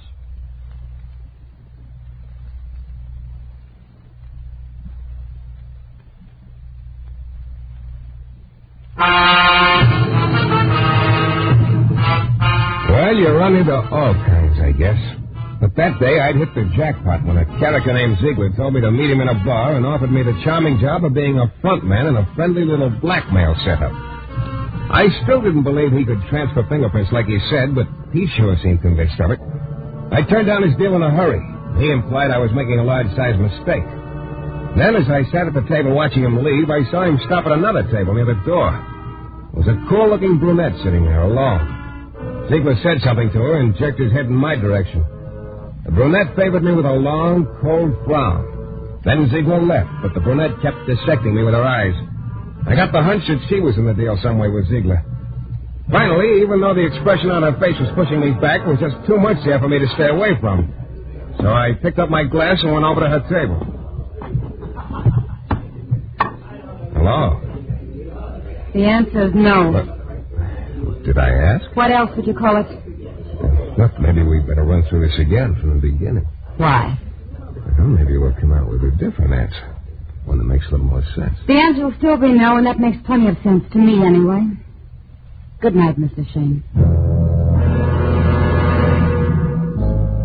Yeah. I sat there with my mouth open while she walked out the door. I was one puzzled guy. What that little conversation was all about was way beyond me. Either I'd missed a few key words here and there, or else the girl was passing up a great career as a mind reader. The bartender came over to the table about then and started picking up the glasses, so I left. It was still early, and I suddenly felt like doing a little of the town. So I called a redhead I know and asked her if she was busy. She wasn't, so we took in the town. The next morning, feeling chipper as a school kid on Saturday, I tripped down to my office, opened the door, picked up the mail on the floor, and started for my desk. Then I stopped. The chair behind my desk was rocking slowly back and forth, and it was occupied. Hello, Shayne. Well, Inspector Lefevre. Inspecting again? Sit down. Yeah, thanks. You decided to move your headquarters here, or is this a social call? Wrong twice. Well, it's early yet. I'll sharpen up. Now, let's see. What could it be this time? Murder? Maybe robbery? Robbery. Arson? Huh? Robbery. Look, I was kidding. I wasn't. No, wait a minute, Lefevre. What goes? You know an old family named Chartier, Shayne? I live in the quarter. Chartier? No, why? Sure. I said no. Haven't paid any social calls on them lately? Say, last night? Look, I told you I don't know. Why would I be paying him a call? Just trying to give you a break, Shayne, but you won't even go halfway. What are you talking about, Lefevre? I'll tell you. Last night, the Chartier home was broken into. Bunch of jewelry was stolen. What's that got to do with me? I don't know yet. Maybe plenty. We found your fingerprints there. My Oh, no. Oh, yes. Oh, Inspector, there must be some mistake. My fingerprints couldn't have been there. Shayne, fingerprints are sort of a hobby with us. There wasn't a mistake. They're your prints. How come? I don't know how come. Oh, no, it couldn't be. You're pretty hard to convince. That's not what I meant. I meant... Skip it. It'd sound like it was right out of a book. What would? Look, Lefevre, I didn't rob the Chartier home. Give me credit for more brains than that. I had given you credit, Shayne. That's what puzzles me. Hey, any idea what time the robbery took place? Between 12 and 1. Yeah, you know, I'm awfully happy to hear that. Mm-hmm. Alibi? Yeah, I had a date with a redhead. Yeah. You happen to remember her name? Of course, she's a friend of mine. Patty Bannekerkin. Patty Bannekerkin. Now, Shayne. Look, could I make up a name like that? You could. We'll check it. Yeah, I know you will, Inspector. And, keep in touch, huh? Yeah, I know. Don't leave town. Mm-hmm. One more thing. What is it? How about a little shot of oil for your chair?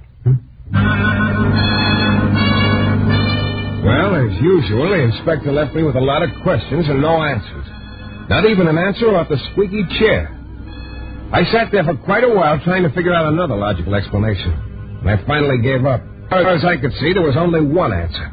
Ziegler was able to transfer fingerprints. And he'd taken this very quaint way of proving it to me. I spent a little while in a half-hearted search for a can of oil and gave up.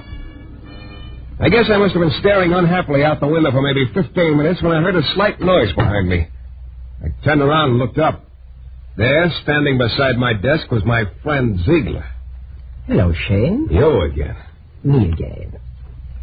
You had a visitor a little while ago, didn't you? Inspector Lefevre. So? What did he want, Shayne? He just heard a new joke and had to run right down here and tell me. I think he wanted to tell you about that robbery at the Chartier place. And about your fingerprints being there. Okay. I don't know how you did it, but... Very simple. I told you. My process.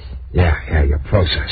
Look, you may not realize it, but I was just lucky enough to have an alibi for last night. If I hadn't... Oh, but I do realize it. I know you had an alibi. And that's just the way I wanted it. You what? Certainly. I didn't want you to get into trouble. This time... Look, I don't get it. But I don't want to get it.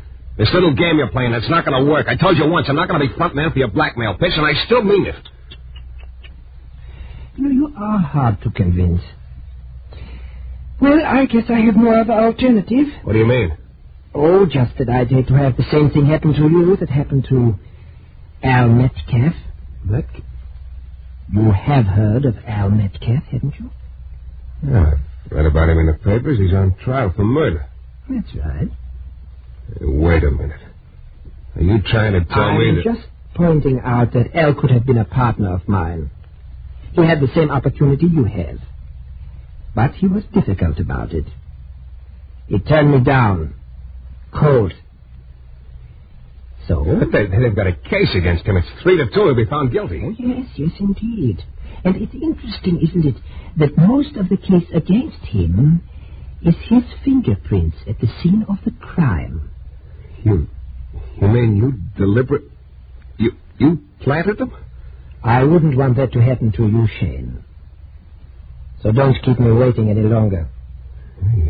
Won't exactly leave me much choice. Right. So you're my boy, Shayne. From now on. And don't ever forget it. Inspector Lefebvre's already had you on the carpet for robbery. Think of the fun he's going to have when he gets you for murder.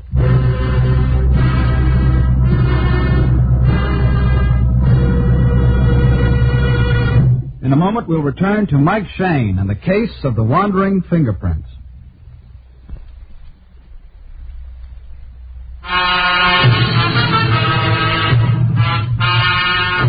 Well, it all started when a character named Ziegler offered me a partnership in a fingerprint-planting blackmail corporation. I declined without thanks. So Ziegler promptly planted my fingerprints at the scene of a robbery, thereby bringing Inspector Lefebvre into my office for an antisocial call. The inspector left after a few minutes to check my alibi, and then Ziegler dropped in. He told me he could, if necessary, plant my prints at the scene of a murder, like he said he'd already done with a guy named Al Metcalf, who, as a matter of fact, was facing a murder rap right now. Well, that sort of weakened my opposition. Ziegler pronounced me his boy. He told me to meet him that night in the same bar, and he'd give me my instructions then. After he left, I grabbed the phone and called Inspector Lefebvre. Homicide, Lefebvre. Shayne, Inspector. Yeah. There is a Patty Batterkirk. Oh, wait a minute. And you were with her last night. So you're in the clear on that robbery, I guess. Thanks. I don't get it at all. Say, incidentally, what's Patty so mad at you about? That's not what I called you about, Lefebvre. Look, you're holding a guy named Al Metcalf on a murder rap. You've been reading back issues. Metcalf's been our guest for weeks. Well, it's a bum rap, Inspector. Metcalf's innocent. Real, Shayne? I tell you, he's innocent. Shayne, I'll make you a little proposition. Yeah. You run your business, we'll do likewise. Look, I'm trying to tell you Metcalf's fingerprints were planted at the scene of the murder. Yeah. Oh, I know it sounds phony, but it's the truth. There's a guy named Ziegler who can transfer fingerprints. He transferred mine to the scene of that robbery, and he framed Metcalf for this murder the same way. Shayne, you're missing a real good bet. The pulp magazines are just crying for guys who can come up with stuff like that. Okay, but I'm telling you, Lefebvre, Metcalf's innocent. And what's more, I'm going to prove it to you. All of which was easier said than done, of course. I went over to the library and spent an hour or so reading up on the Metcalf case in the papers. I copied down the names of most of the people involved, and then I started out. The first guy I tried was a pawnbroker. Sure, no doubt about it. Metcalf's the guy who bought the gun from me. The gun that killed Joey Krause. I checked out the pawnbroker's name and went to see the woman who'd been the dead man's landlady.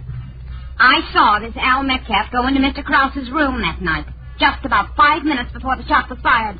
And Metcalf was the only visitor Mr. Krause had that night. The next guy I tried was a character named Dixon, who used to be a pal of Krause's. Motive? Sure, Metcalf had a motive. A girl named Bunny. She was Metcalf's girl. Then she got to running around with Krause. So Metcalf knocked off Krause. But take my word for it. Don't go bothering Bunny, because she's my girl now. Yeah, all the answers were the same. Al Metcalf was guilty. He really had killed Joey Krause. Well, about then, I got on the trail of a very interesting thought. Wild, but interesting. But also about then, my watch said 8 o'clock, and I was due at the bar to meet Ziegler. Well, I didn't have any more time for meditation. But I knew that somehow, some way, I had to find a weak spot in Ziegler.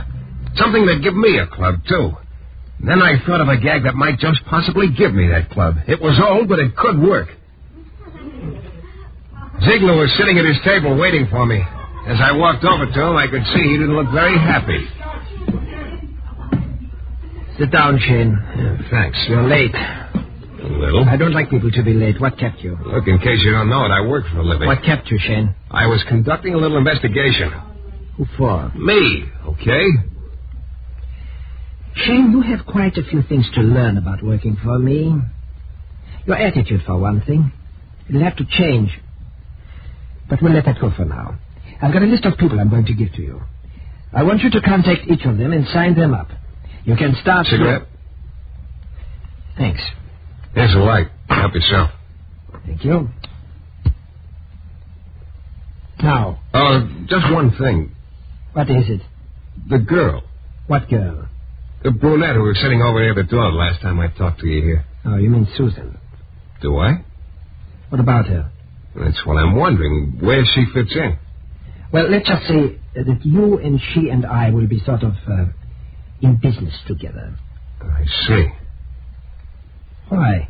Oh, just after you left, I went over to her table. Well? I thought we might make a little light conversation, but she wasn't having any. She can be difficult. Shayne, all this talk about nothing in particular, I somehow get the impression you're trying to stall me. That would be very foolish, Shayne. Yeah, Ziegler, I've been trying to stall, but it hasn't worked, so I'm not going to stall anymore. Okay, give me that list. I'll go to work. He grinned, gave me the list, and left. Yeah, I was right. I wasn't going to stall anymore. Because that stray thought I'd started working on before had come back. And what brought it back was my remembering I'd taken my drink over to Susan's table that time before. Yeah, I was pretty sure I had the answer now. But pretty sure wasn't sure enough. I scooped up my cigarette lighter and went down to police headquarters. I dropped the lighter off in one of the offices so the boys could admire it. And then I went to see Inspector Lefebvre. Oh, that boy just loved to swing back and forth in desk chairs. He was at it again. Come down to tell me why Patty, what's-her-name, is mad at you, Shayne? I came down to tell you I was wrong, Inspector. About Patty? No, about Al Metcalf. He's guilty, all right. Well, now, that's real good to know. Look, Metcalf's fingerprints were at the scene of the murder, huh? Where were they? Plastered all over the place. Yeah. Now, my fingerprints were at the scene of that robbery at the Chartier house. Mm-hmm. Where were they? Why? Believe me, Lefebvre, I'm asking you the $64 question. Where were my prints? On a glass. Yeah. Thanks, Lefebvre. No charge. Oh, you leaving? Uh-huh. I gotta see a girl named Susan. Need any help? No, this is sort of a private deal. Sure you don't need any help? Sure. There is one thing, though. What's that? A chair of yours could stand a shot of oil, too.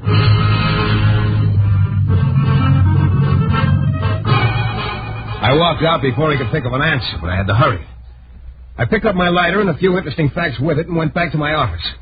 I kind of figured out how I was going to find Susan, but I needn't have bothered, because just about then my office door opened. In came Susan. She closed the door behind her and started walking slowly toward me. Her lips looked warm and her eyes looked cool. Matter of fact, everything about her looked awfully good to me, except for one thing, that big black gun she was pointing at my belt buckle.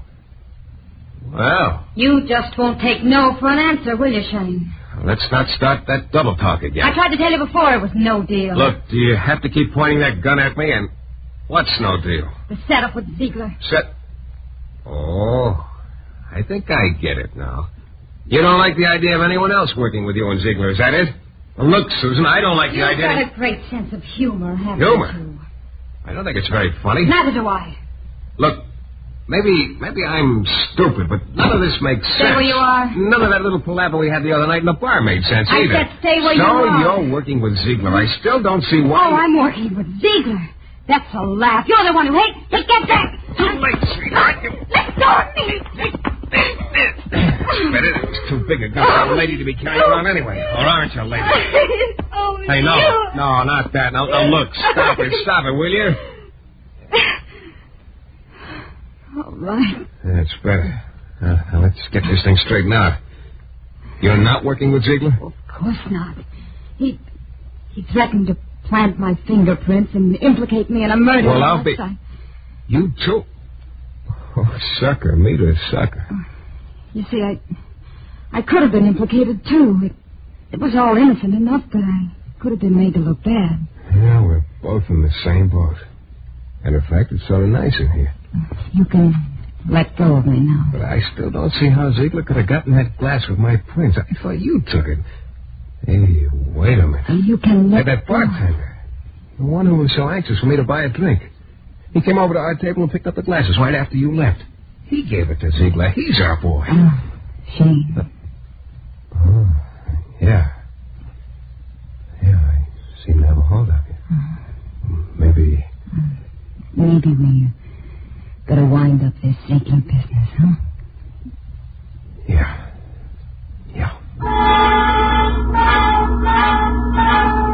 Well, with an incentive like that, how could I lose? I charged over to the bar, but the bartender I was looking for was off duty. I got his address, though, and went over. Yeah, what's up? Oh, it's you. Yeah, it's me. You don't want to beat it, Dad. I'm coming in. Cut it out. What the kid? Siegel. Close the door, Jim. Okay. And Shayne, back up against that wall over there. Well, looks like I hit the jackpot, Ziegler. Yes. And it's such a pity, too. Because this machine isn't going to pay off with anything except a slug.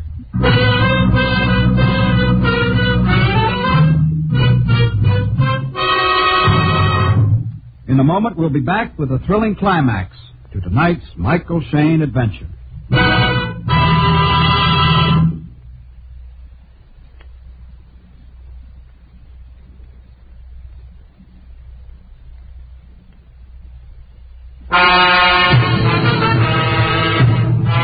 Well, there I was.